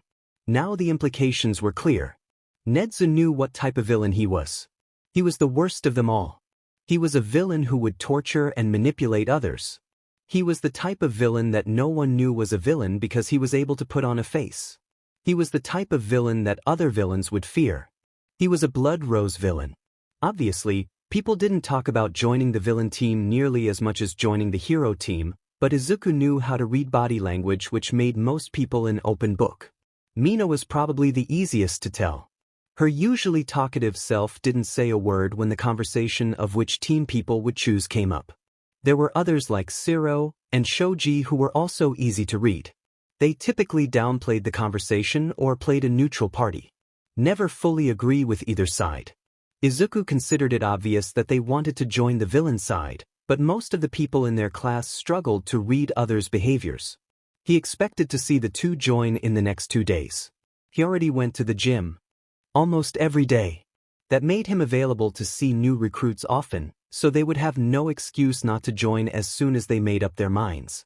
He liked having Todoroki, Shinso, and Mei with him. It made Todoroki being the villain leader believable, and with more than just the two of them there, it would take suspicion off of Izuku being the villain leader. Although he and Todoroki would be the only Hero Corps students out of the 4 of them, people would still read it as Todoroki wanting backup in case things go to shit. Since Mei and Shinso were the only ones in their dorm participating, it was easy for them to just leave without people getting suspicious. According to the rules, Izuku needed to be at every recruitment, but it didn't say anything about him having someone there to pose as him. It was solely a safety precaution though. If Mina was going to join the team, making sure sensitive information was kept under wraps would be crucial. If she can't even keep it a secret that she's joining the team, she certainly can't keep a secret about who's leading it. She wasn't the only one he would have to worry about though. Mina didn't like doing things alone. Since Kirishima was already on the hero team, it meant Kaminari was her next option. The 4 of them were standing under the maple tree, waiting for today's recruits. They were all silent, which just made the atmosphere off. You could hear everything, the rustle of the leaves, the blades of grass brushing against each other in the light wind. It was peaceful but also unsettling. Maybe he was in a different dimension entirely. Maybe he had somehow found himself in a different world, a world where no one knew what he was. A world that he may live peacefully in, or maybe he would become its tyrant. He wasn't really sure which he would want to be. He probably belonged as the tyrant of the world. He would inevitably find himself there anyway, may as well take it now. I'm bored. When are people going to get here? May had taken him out of his trance. He was still Izuku. He still had to wear his Deku mask. He still had to keep the voice under control. I almost had you too. I could have taken over and we would be able to win this sorry excuse of a game and then get the F out of this hellhole. We actually have the resources to do some real damage now. Wouldn't that be fun? He wasn't losing his grip on it. He couldn't become that. Never again. May, it's only 8. They still have 20 minutes before they're supposed to be here, Shinso said. He's right. We just need to be here in case anyone shows up early. We wouldn't want to risk anything. Izuku adds. Netsu had mentioned to him in one of their meetings that he should always be prepared, so that's what he's doing. Making sure no one on his team has time to rethink whose side they're on. As much as they can't change their loyalties, it is very hard to prove if an information leak was an accident or not. Finding one place with no cameras was already hard enough. Finding a second spot would be near impossible. He didn't want any security risks. Letting this many people know who he was and what role he played in all of this was already enough of a risk. Why are you guys taking this so seriously? It's just a grade. My midterm project blew up and you didn't see me taking every precaution to fix it. At the end of the day, it's just one grade of the many you'll get. May had some weight to her words. Why was he treating this like the most important thing in his life? He didn't come here to be a villain. He came here to be a hero. Most people in any class here would dread the position Izuku was in, but here he was. Maybe he wasn't in love with the idea of being a villain, but he was at the very least indifferent about where he stood in this exam. He saw it more like a test Netsu wanted him to do versus a betrayal of his morals. It was all just a game in his mind, something he could easily impress Netsu with. The number that was on a sheet of paper didn't matter to him. It could be 0 for all he cared. He just wanted to run the rat race. That was all that mattered to him. That's all that mattered to Netsu too. I guess I find it fun. I always like to analyze things. This is a great opportunity to put that skill to use. Taking it any less spurious would make it feel like child's play. Plus, I like a good challenge. May seemed to take his excuse as viable. Izuku had been noticing that he had a habit of not telling the whole truth. That wasn't manipulation, right? Hopefully not. You know it is, or at least the way you're using it is. Izuku was not a bad person. He just couldn't tell May what was really going on. He didn't want her, or anyone, to worry. Is this because I almost got a hold of you, because this is not normal, or at the very least way too much like that FING Deku persona? He doesn't have a voice in his head telling him to kill everybody. He's totally normal. You know, if you continue like this you're going to have a mental breakdown and I can take charge, right? He was totally Norma. Finally, people, May said, snapping Izuku out of his spiral. It looked to be about 6 people. One of them was definitely Shoji, and another was Koda for sure, but the rest could be anyone. The 6 came into Ai's view, and he could now tell who they all were. Koda, Shoji, Mina, Denki, Siro, and the mushroom girl from Class 1B. Komori, if he remembers correctly. Who's the leader? Kaminari asks. This was the moment of truth. It would test if Todoroki could actually hold up the face of being the villain leader. For some reason, it makes the most sense that he would be the first to ask the question. He didn't have a very good filter, which made him more prone to asking problematic questions. What made it problematic wasn't the question per se, more so the tone used. He made it sound somewhat like a game. Izuku was sure Netsu had wanted this to be as realistic as possible, so Kaminari treating it like some joke would not land him a very good spot in Izuku's books. I am, Todoroki says as he steps forward. Nice to have you on the team. Oh, you must really enjoy it then. I mean, you do hate Bakugo and you have Midoriya on your team. You must be on top of the world, dude. This was good. No one seemed to be too shocked about it. It meant that any others who joined would most likely have the same reaction. With all due respect, Mido, I thought you joining the villain team was just rumors. I mean, you're like the most heroic out of all of us. Why would you want to be on a villain team? And aren't you and Bakugo childhood friends? Why wouldn't you want to be on his team? Mina said.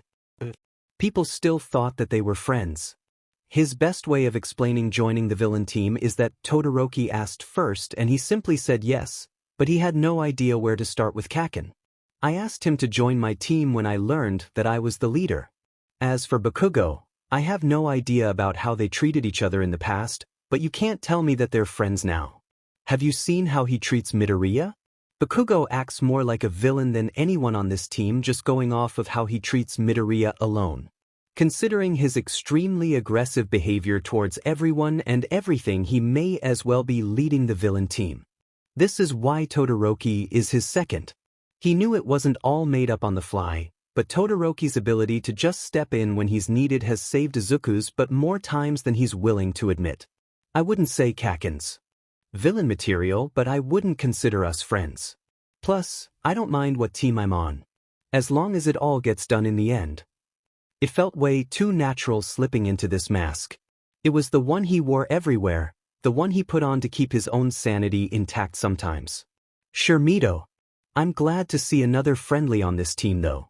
Yeah, I have to say that I was scared that it was just going to be the scary people of the class on this team. But it's nice to know that there's at least a few people here that won't be too deeply engrossed in the role of the villain.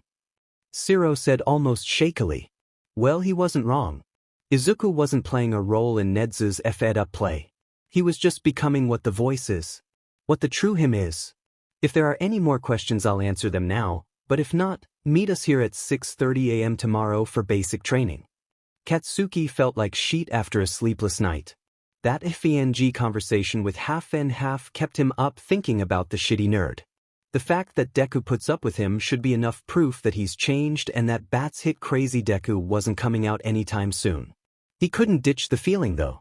It just seemed like the perfect opportunity for the lunatic side of him to take over. Deku had been spending time with that crazy mouse too. Who knows what idea he's been putting in the shitty nerd's head. Hey Bakubro. I know recruitment isn't over yet and that you still have a lot to do, but I was wondering when we would get into training. I think it would be manly to start as soon as possible. Maybe if we show off how manly our hero training is, we'll get more people on our side. Shitty Hair had been bugging him about this for the past day and a half. If you're so FNG desperate to train, go do it yourself. You can take the other extras with you for all I care. I'm busy and haven't gotten around to it yet, so either you're going to have to wait or put together your own goddamn training program. How are you busy? We have no work other than this. The only thing you have to do is train us.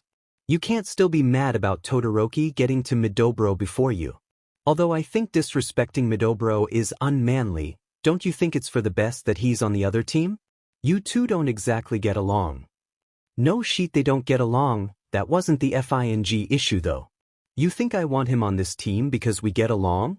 No. I think you want him on this team so you can prove you're better than him and rub it in his face. Shitty Hair wouldn't have been wrong if it was just a training match, but this wasn't that. These teams had labels, and the villain team was allowed to get away with crimes.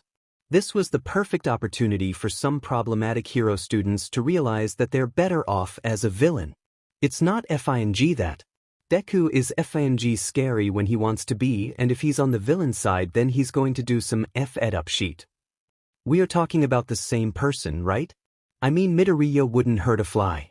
I doubt he would be able to do anything villainous. And this was why he couldn't trust any extras with helping him. They all thought Deku was some saint, and him being All Might's favorite didn't help either. Every last one of them would defend Deku and say that he couldn't be insane. Katsuki hated that FANG mask. Everyone thought Deku was all sunshine and rainbows because of it. Like some shitty extra like you would understand. Katsuki walked off after that.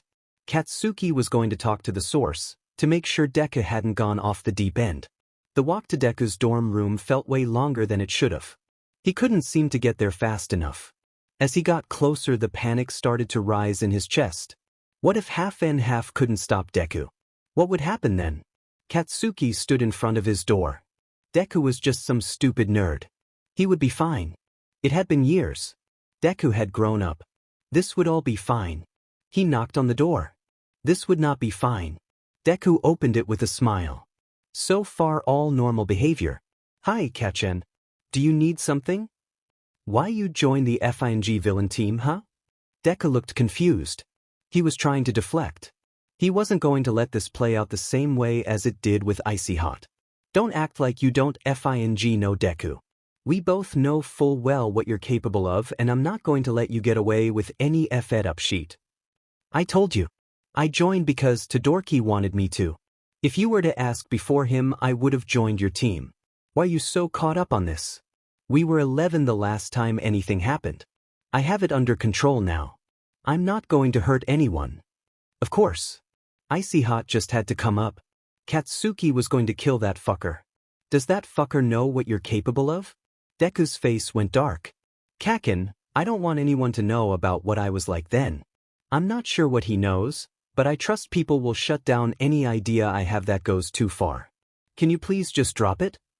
Only if you promise it's gone. Deku hesitated. He seemed to want to say something that he just couldn't get out. I promise. If he thought Katsuki was going to take that as a valid response, he had something else coming for him. That's not good enough. You're lying to my FA face, aren't you? Deku stuttered all the time, but that was it. Deku liked to put on faces, and his stupid Deku face would do annoying shit like stutter and mumble. Deku was probably the scariest when you could hear what was going on inside his head. It meant that he didn't want people to know.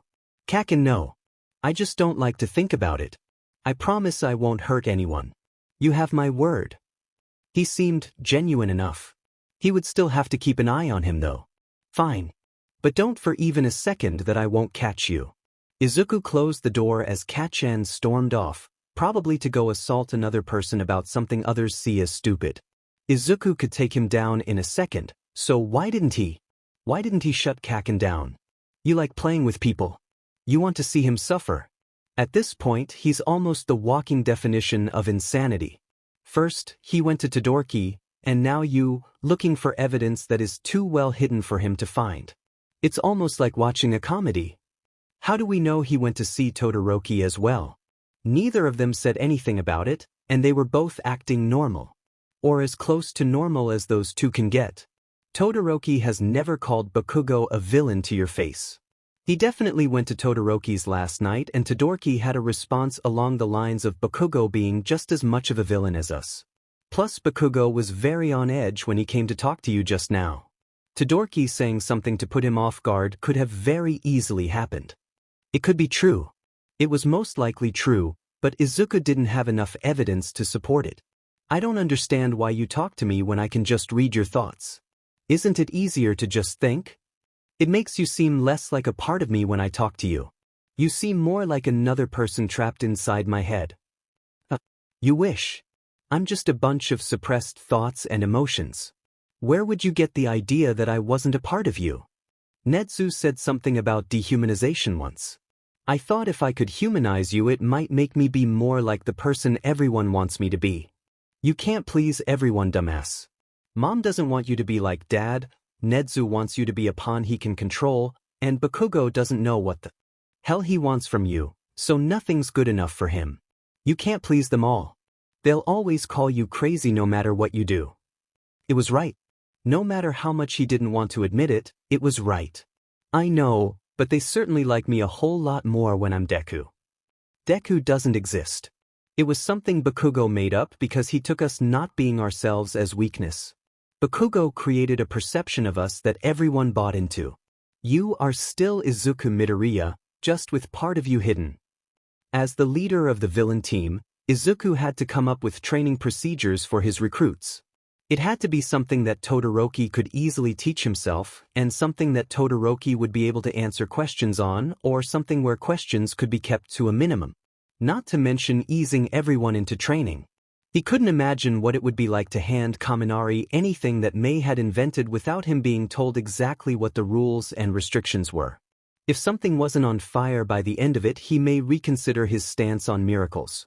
He had to think. What would Nedzu do? Nedzu had taught who knows how many teenagers how to be heroes and became the best at it. Freaking All Might studied here. The mouse had to be doing something right. The only problem was he was teaching teenagers how to be villains.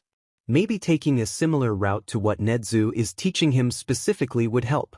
Testing their morals and their view of the world. He stared at the blood rose sitting on his desk. A reminder of his place in this F-ed-up game. It was actually kind of ironic that Nedzu put this game on every year. He puts it as if it's black and white, when in actuality Nedzu doesn't even know the difference between a hero and a villain. Midoriya. What makes a villain? The question had taken him off guard. Sorry. What do you think makes a villain? I have yet to come up with anything. Some might say it's someone who breaks the law, but not all villainous acts break the law. Others may say it's someone who has malicious intent, but many villains think they're making the world a better place through their actions, or their actions are to benefit an unknown party who may have good intent. It can't be based on their actions, because heroes' actions can be just as bad if not worse. There's also the argument that someone who wants power is a villain, but that would mean everyone who wants power is a villain, and that simply is not the case. Heroes break the law, let people get hurt, and fight for power, so what makes them any different from us? What makes a villain and a hero a hero? It was a hard question to answer. Everything he could come up with had some sort of exception. There was no concrete way to categorize a villain as a villain. I don't know. Maybe it's solely how society views said person? Other than that, I don't know. Nedzu sighed. It is one of the questions I humor every so often. If you ever do come up with the answer, please do tell me. I think figuring out this dilemma would help the world. He wanted to ask but kept silent. What would knowing the true difference between a villain and a hero actually do? There's no way in hell that the government would fix problems surrounding falsely accused villains and unworthy heroes. If middle school had taught him anything, it was that. The bell rang for the end of the day, ending their conversation. You should get going. Be fast too. I wouldn't want you getting caught by any of the teachers. Zuko was good at stealth. That's it. Stealth was something that heroes and villains alike could benefit from. It would be an easy starting lesson for everyone and could help him see what jobs he would give people. He started writing things down on his computer so it would be easy to send to Todoroki. His brain was moving faster than his hands. It was so bad to the point where he just said, "Come in," when someone knocked on the door. "Deku, what are you working on?" It was Uraraka. He turned around slowly. "Oh, Nedzu just wanted me to do some work for him. What's up?" He tried to make it sound like nervous Deku, but the lie just came out so smoothly. He could even see in the new way Uraraka held herself that she was put off guard. "I wanted to ask you if you were okay. And maybe why." Uraraka was smart. She knew how to read people well, but Izuku had played this game 1,000,000 times before. He knew how to play Deku. Why what? If it's about Nedzu, I just don't have much of a choice. I personally don't want to argue with someone who has a grudge against humans and has the brains to kill me and make it look like an accident. He had to be careful with his body language. The more he lied, the more his tells would want to come out. Not that. Why'd you join the villain team? I get that you and Todoroki are friends and that you don't want him to be alone, but come on. It can't be worth throwing away everything our class has worked for. Can it? She was trying to hang on to something, he could tell that much. Maybe it was the thought that he couldn't do any wrong. Maybe she wanted to believe that heroes would always choose the right side, but that wasn't the case. I don't know. I guess I just see it as a game or a project. I'm not actually hurting anyone. None of the villains are allowed to hurt you in a way that will affect you long term. Deku, that isn't the point. What if it was real? What would you do then? She was just like Kaken. She thought he was going to lose control. At least Kaken had the experience of him going crazy. All she had to go off of was that he joined the villain team. Was this how everyone saw him? This isn't real life though. None of this project is real. A class of hero students wouldn't just become villains in real life. The whole class was told to pick a side and fight each other. The only difference between the two teams is the goals and a label. That wasn't all the differences the two teams had, but he needed Uraraka to think that he didn't see the difference in the context of the game.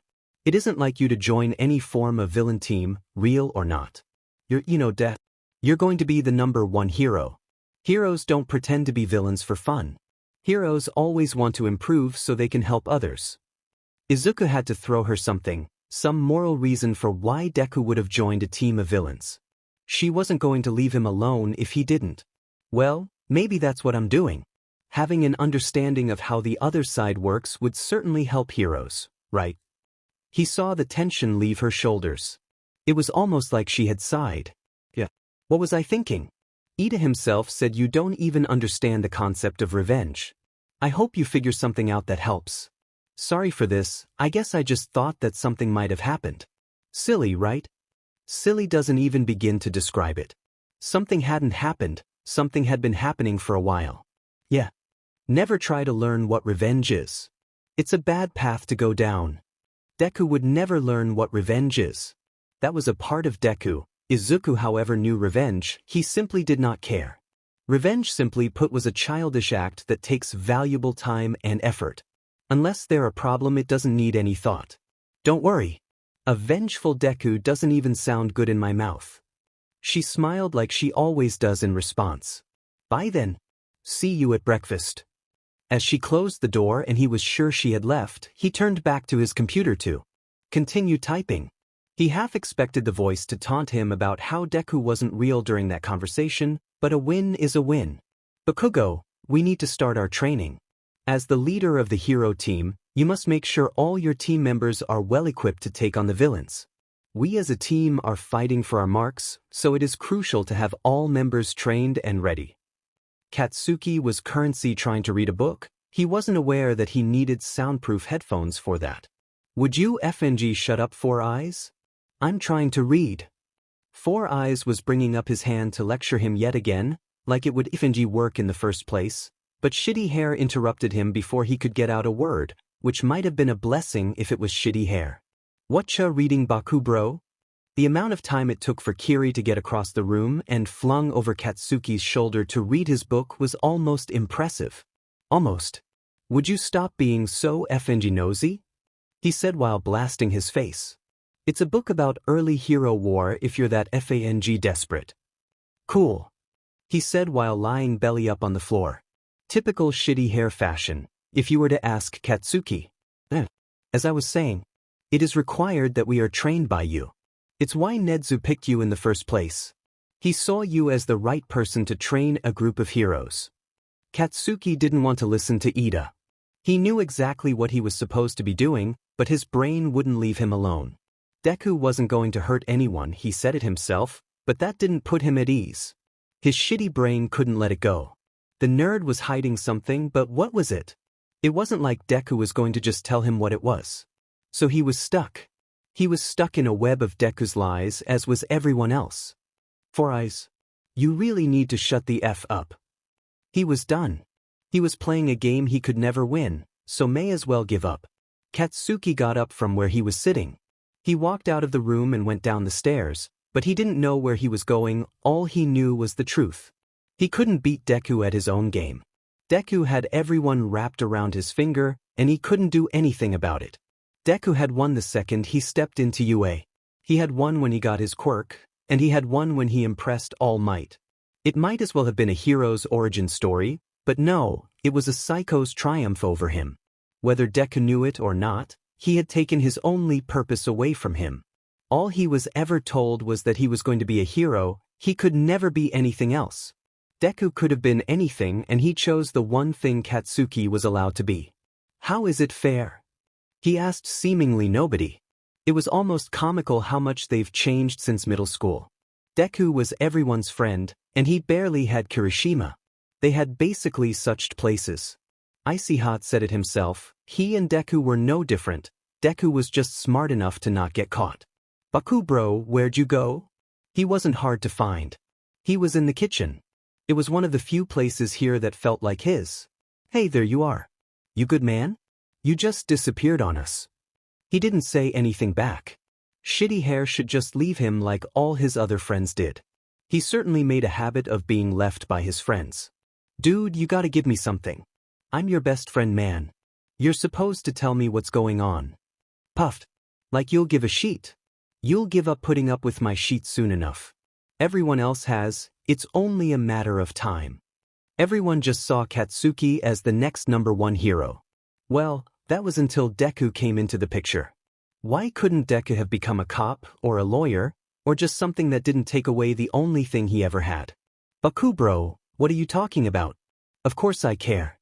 Sure you have your rough patches, but we all do. Is it Ida? Everyone knows he can be pushy, stuck up, a teacher's pet. Well, the point is he means well.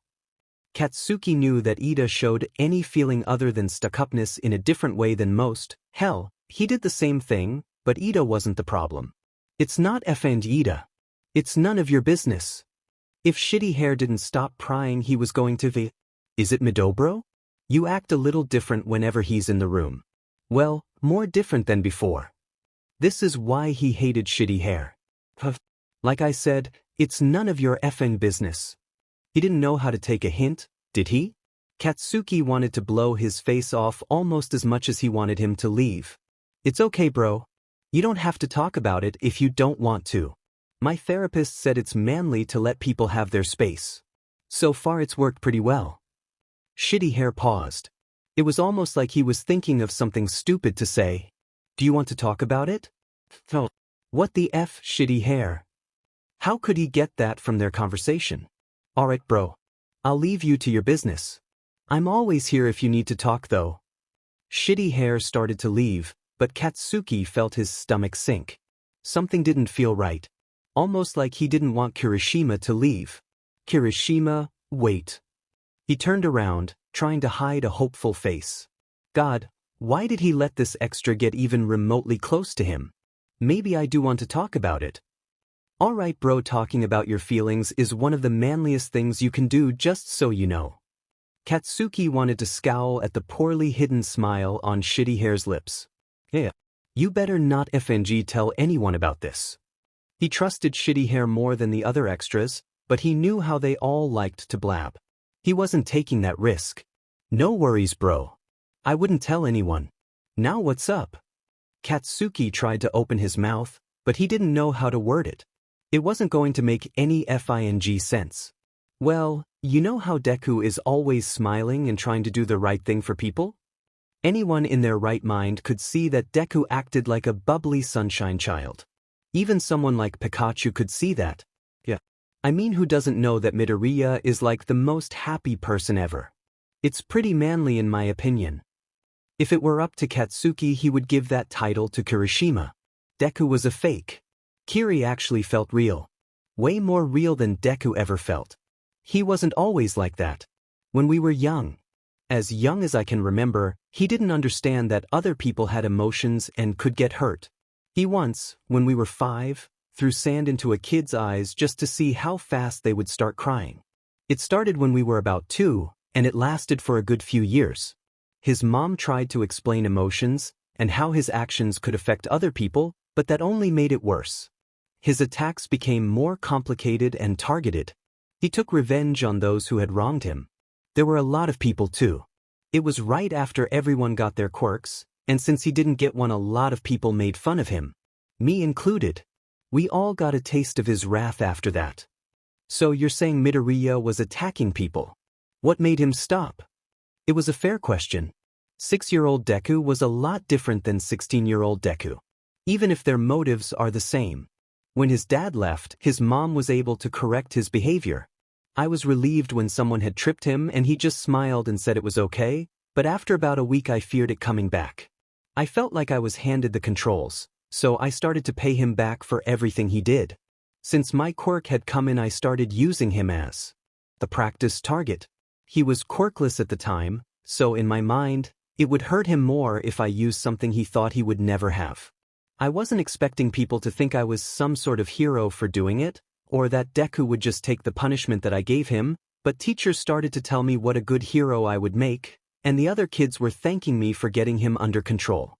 I know it was wrong, I know it's still wrong, but I was always rewarded for it. I think Eraserhead was the first one to ever punish me for it. He looked over at Kiri, trying to read his facial expressions. Dude, those teachers Esigi, they didn't try to stop you or Midoriya. That's all on them. The story was insightful and all, but what does that have to do with you acting different? You know how I said Deku just took any payback I gave him? Kirishima nodded. Well, one day he broke. He made me eat dirt, touched some gross bug I was scared of at the time and made me fall off a log into a small pond. He even asked if I wanted help after. This was in front of people who basically thought I was their god. He continued to have days like this every so often, and I learned how to tell if he was having one of those days. As we got older, I continued to bully him, and his days became far and few between. The last one I can remember was when he was 11. That was until the final exam had been announced. He hasn't done anything yet, but he's acting like he will. I almost didn't spot it because it had been so long. The truth was he saw it as soon as he walked into the kitchen that day looking for him. It was the way he was looking at everyone like they were a threat. He didn't want to notice it though. He wanted to just be paranoid. Why'd you continue to bully him? If he stopped, shouldn't you have to? That wasn't the FNG point. Deku was acting like he was going to hurt someone. I liked feeling like I had control over him. It's not like anyone told me to FING stop either, and every single FING person in my class thought it was awesome. Yeah. They really screwed you over. I don't think what you did is manly, but I understand why you did it. And hey, maybe Midobro is acting weird because he doesn't want to be like his old self again. Maybe you should try being the person you want to be, not the person other people made you be. Yeah, maybe he should. Not having Bakugo's number was a blessing and a curse to Shoto. On one hand, he enjoyed the few hours of peace he had without Bakugo yelling. On the other hand, he wanted to yell at Bakugo himself. He could go on for hours about how he was the worst person on the face of the earth, but he didn't have that many people to talk to. He would never rant to Midoriya about Bakugo. Midoriya had already gone through enough Bakugo-related shit. He didn't need any more from Shoto. Momo and him were kind of friends. She didn't want to hear about Bakugo either though, and his sister barely knew who he was. Everyone else he wasn't comfortable talking to about anything more than school. That left Bakugo to talk about how awful Bakugo was. Tonight his itch to ask Midoriya for his number was worse than ever. He knew if he did there was no going back, but he wasn't sure if that was a price he was willing to pay. Luckily a knock on his dorm room door stopped him from doing anything. He opened the door to see Midoriya with his computer. He couldn't help but smile. Midoriya had that effect on him. No one else but his mom was able to do that before.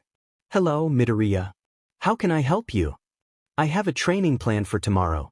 I wanted to go over it with you to make sure everything goes to plan. He didn't care what it was. He was glad to help Midoriya. It was the least he could do. Midoriya had freed him from his father's subconscious control over him. Midoriya helped him realize that being happy was the best way to get his father back. And what better way to be happy was there than being around Midoriya? Of course.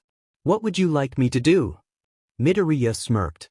There's a lot of things that I need you to help me with, but let's start with tomorrow's training lesson first. There's a lot of things I need you to help me with, but let's start with tomorrow's training lesson first. Shoto was happy to oblige with that. He was aware that he needed to teach the lesson that Midoriya put together. He had to actually convince all but 7 people that he was the villain leader. Being the one to lead the training only made sense. Besides, it was all worth it if it was for Midoriya. Alright, just tell me what you would like me to say.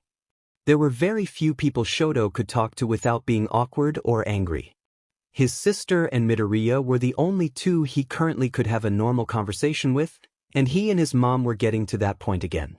They were the only ones thought. Everyone else it was hard for him though, even his brother. Well, I more or less want you to say whatever you want, you just need to hit a few key points. Before Midoriya it was suffocating not being able to talk to people normally, but now he didn't care about talking to anyone else. Obviously there's the simple observations like not being seen and not being heard, but there's a lot more that goes into it than that. For example, in the middle of the day on a busy street, you're not going to wear a ton of black to blend in. You would be spotted in almost an instant if the people you're trying to avoid weren't born yesterday. But if you were to do the same at night, it would work fine. He wasn't sure when Midoriya became his whole world, but it wasn't right after the sports festival. Well, it was, but only for a day or two. He went back to being himself after that. But he slowly started to get closer to Midoriya. He started to see some overlap in their experiences. The way Bakugo treated Midoriya may have had different motives than his father's towards him, but abuse was abuse, and abuse can hurt people in ways he didn't even think were possible. His scar reminded him of that fact every day, and he couldn't stand to see Midoriya fall to that fate. Are we going to teach anything specific, like how to stay under the radar in certain areas? Shoto asked. He didn't mind listening to Midoriya ramble. In fact, he found it endearing, but it was hard to keep track sometimes. Shoto found Midoriya's speech was more organized if he was having a back-and-forth conversation with someone, so he made a conscious effort to ask questions even if Midoriya was most likely going to answer them. Maybe. I know it's going to be some kind of city setup just from the list of tasks Nedzu gave me, but I'm not exactly sure what state said city is going to be in.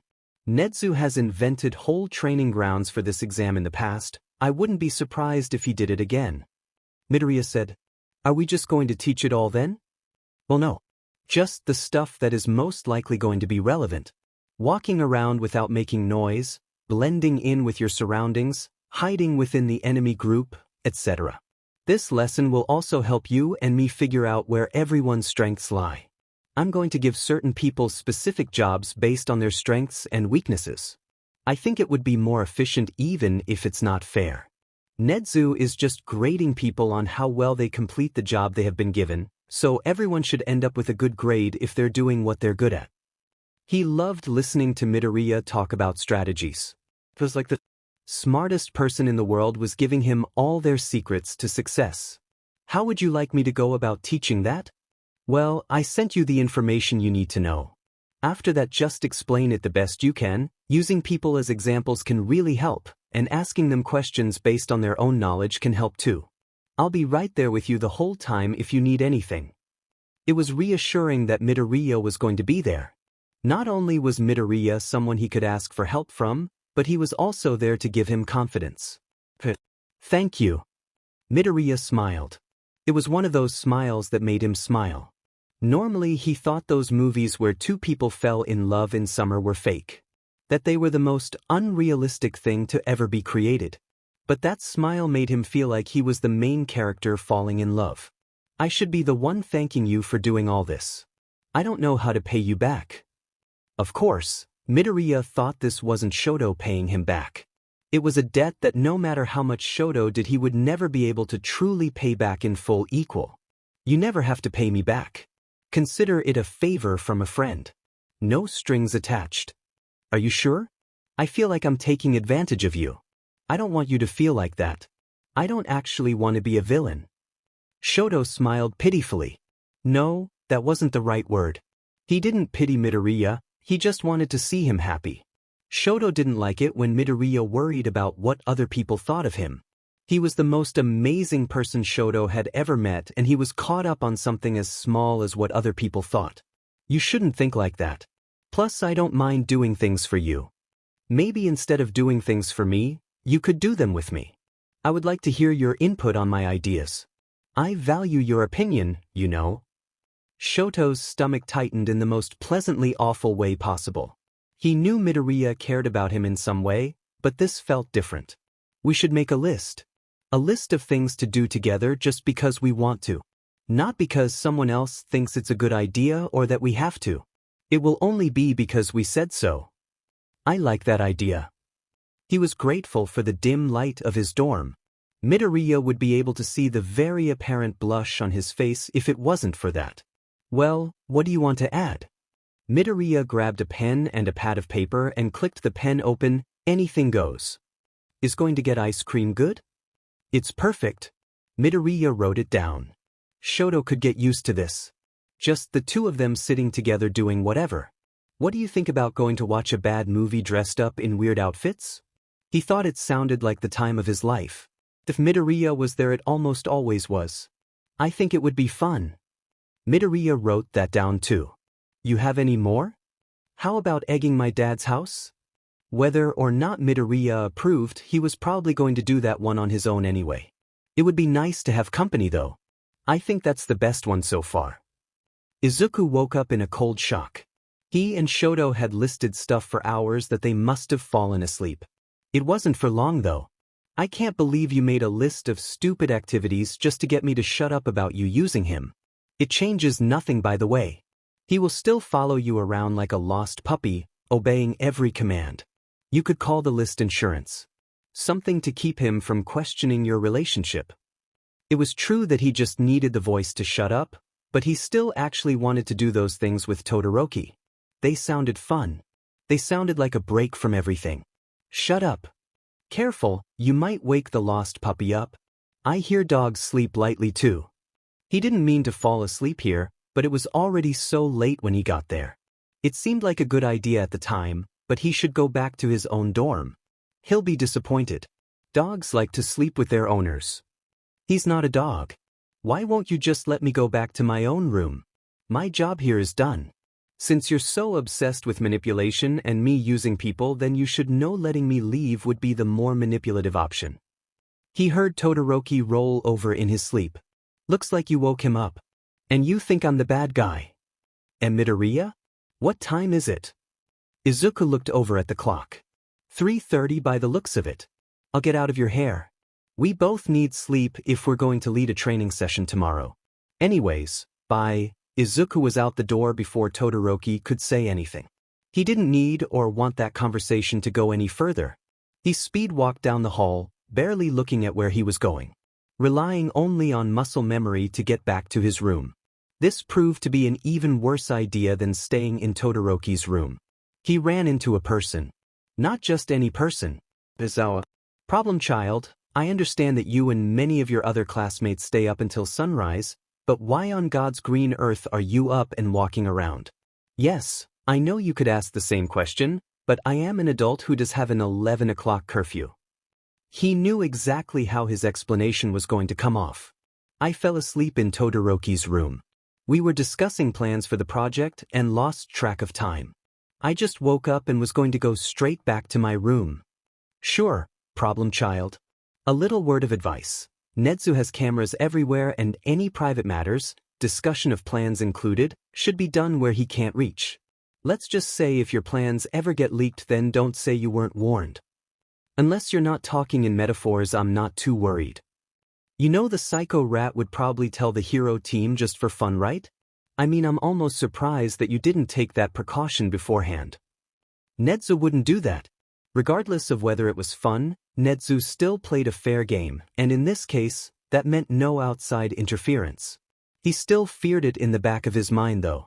It was why he had their meeting and training spot in places where there were little cameras. Regardless of what you were doing, I would be careful with what you do while he's watching. He's unpredictable. I wouldn't risk it if I were you. Izuku was at a loss for words. Would Netsu do that to him? He thought Netsu at the very least respected him, or maybe that's exactly why Netsu would do that to him. A challenge for him to work around is probably how Netsu would phrase it. Told you he would. You know betrayal is the reason a lot of people turn villain. And with your track record, you may as well be one already. I could list off like 10 reasons. For one, there's your childhood, and then there's this. I'll be more careful where I brainstorm my plans next time. Thank you, Sensei. Now that we're done, I would like to get to bed. He didn't mean to say that last bit with such a tone, but it was too late now. I always took Bakugo to be the arrogant one out of you two. Aizawa looked him up and down. Anyways, get to bed. It's late. Izuku walked by Aizawa, heading straight for his room, just as he said he was. He got to his door and opened it, almost falling into his room. All he could think about was what if Netsu planned to leak all his plans for mission, training, or even worse, his identity as the villain leader. It would all go down the drain, everything he worked for, all because he thought Netsu liked him enough not to use him for his own entertainment. This was bad.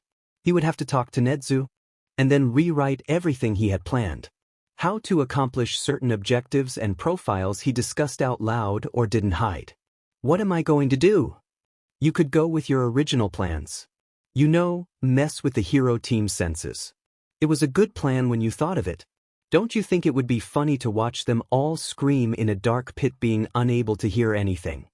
He couldn't do that. That was sick, that was evil. You know how Kaken would react. He's already scared half to death of losing his hearing. I won't mess with that. To hell with Bakugo's hearing. He didn't spare any expenses with you when you were in middle school. Why do it for him now? Revenge is childish. It's not worth the effort. He's not a problem, you used to agree with that. He may not be a problem now, but once you both enter that training ground, he's your biggest enemy. Don't pretend that's not true. He is about to be the biggest nuisance you ever had to deal with, and just like you, he is building an army. Taking any and all measures so that you don't end up on the losing side of this war is the logical thing to do, despite which side you're on. This isn't a villain thing. Heroes and villains alike plan ways to take down their enemies. I don't understand what you don't get about that. I don't want to become him. It was something he wouldn't do. Maybe once he looked up to him, but ever since he left it became clear that he didn't want Izuku in his life. Whether or not you want to, you will end up becoming a version of him. It happens to everyone. He had an impact on your life and you have and will adopt things that he does. I don't understand what you're not getting. I'm not supposed to be your voice of reason. I'm going to bed, so leave me alone. He got up from the floor where he had practically fallen into his room. Fine. You can't ignore all your problems forever though. He felt like the blood rose Nedzu had given him was mocking him. It was a reminder of what he strived not to become, a reminder of what the world saw him as, and a reminder of who he was deep inside. He looked straight at where he knew the practically invisible camera was placed. I am not your entertainment. Izuku heard his alarm go off. He felt like he was 100 pounds heavier. Lifting his arm alone was almost impossible. He had training today. Training that he needed to help Todoroki with. Despite his body's protest, he needed to get out of bed. When he stood up, he practically fell over. He slept maybe an hour last night. Possibly less. He didn't really have much time anyway. He needed to be out of bed for 5 so he could be there for 6. He asked Todoroki to be there for 6 too to go over any questions he may have. He went over to his closet. He would need something relatively dark to fit the theme of stealth. Even though the point of the lesson was to explain that blending in with the background depended on what the background was, it felt right to wear a relatively dark outfit. Just a simple black hoodie and jeans. It would take attention away from him too. He still had to keep being the true villain leader a secret after all. He looked at his outfit in the small mirror he had set up. It was fine, not the best, but fine all the same. He didn't have the energy or motivation to change it anyway. He shook off the tiredness and put on his sunshine Deku smile. If anyone were to ask why he was up earlier than usual, he would say he just wanted to get an extra extensive workout in. It wasn't unlike him to do so every so often. No one should question it. He walked out the door, ready to make himself a cup of coffee. He would need it if he was going to be doing this all day with an hour of sleep. It was kind of funny to think his conversation with Aizawa was only 2 hours ago. He always found it interesting that as soon as it was 4:30 it no longer felt extremely late to him, but felt early. "Morning, Midoriya," Todoroki said. "Morning. Sorry about last night. I'm sure you're as tired as I am right now. It really wasn't smart of me. Don't apologize. I enjoyed talking with you. Maybe we won't go so late next time though." Izuku would never let that happen again. The taunts, the impulsive decisions just to make the voice shut up. He would just leave next time. Say he wasn't feeling well or something. "Yeah. Are you ready for today?" Todoroki nodded. A slight smile had fallen from his face. "You'll be fine. Most people should have at least an idea of what they're doing." They entered the kitchen. "Would you like a cup of coffee?" "I'm good. I was going to make myself some tea." Todoroki went over to the cupboard that held the tea bags and coffee beans. "All right. How about a bagel or toast?" Todoroki gave him a look that he wasn't used to. One only his parents ever gave him. One that said, "I see right through you." Though they only ever gave to him when they thought he was planning something. "I told you you didn't have to apologize for staying up late with me." He really did see what he was trying to do. Is offering to put 2 pieces of bread in a machine really an apology to you? He indeed wanted to do something. He had to. He didn't want to take advantage of Todoroki. I'll have a bagel. Katsuki regretted everything. Why had he told Shitty Hair? Since when was he impulsive? Well, impulsive like that. It wasn't like Shitty Hair believed him either. No one ever believed him. Deku was just too perfect to ever be evil. Shitty Hair probably just pretended to believe him. Now Shitty Hair thought he was crazy and that if he just refocused he would be fine. That's what they all said. Just refocus on becoming a hero. You'll be #1 someday. Bakugo, I've come to inform you once again that we require training. If you do not get on this, it will be at the expense of all of the hero team's marks. Ever heard of knocking 4 eyes? I am sorry to intrude, Bakugo, Ida said while arm chopping, but we need to train as a team. All I am asking is for you to be there to certify it. Katsuki rolled his eyes. This might get his mind off of what he said to Shitty Hair anyways. Fine. Have everyone meet me at whatever training ground has the forest in 10 minutes. If I'm going to train a bunch of extras, we're going to do it my way. Ida was there with everyone who was on the hero team at the time he asked. It was far from a shock. He was just too frustrated and annoyed to feel indifferent about how Ida could get things done and he couldn't. Listen up, extras. I don't want to be training you right now, and I'm sure you barely want to be here. Since we are all in the same FANG boat, if I hear any complaints about how you don't like whatever sheet we're doing, I will personally blow you off the face of the earth. Now everyone gets a partner. You're going to spar with them. Once one of you wins, the winning person will explain how they think they won, and then the losing person will explain how they think they lost. Once everyone is done, we'll switch partners. Got it?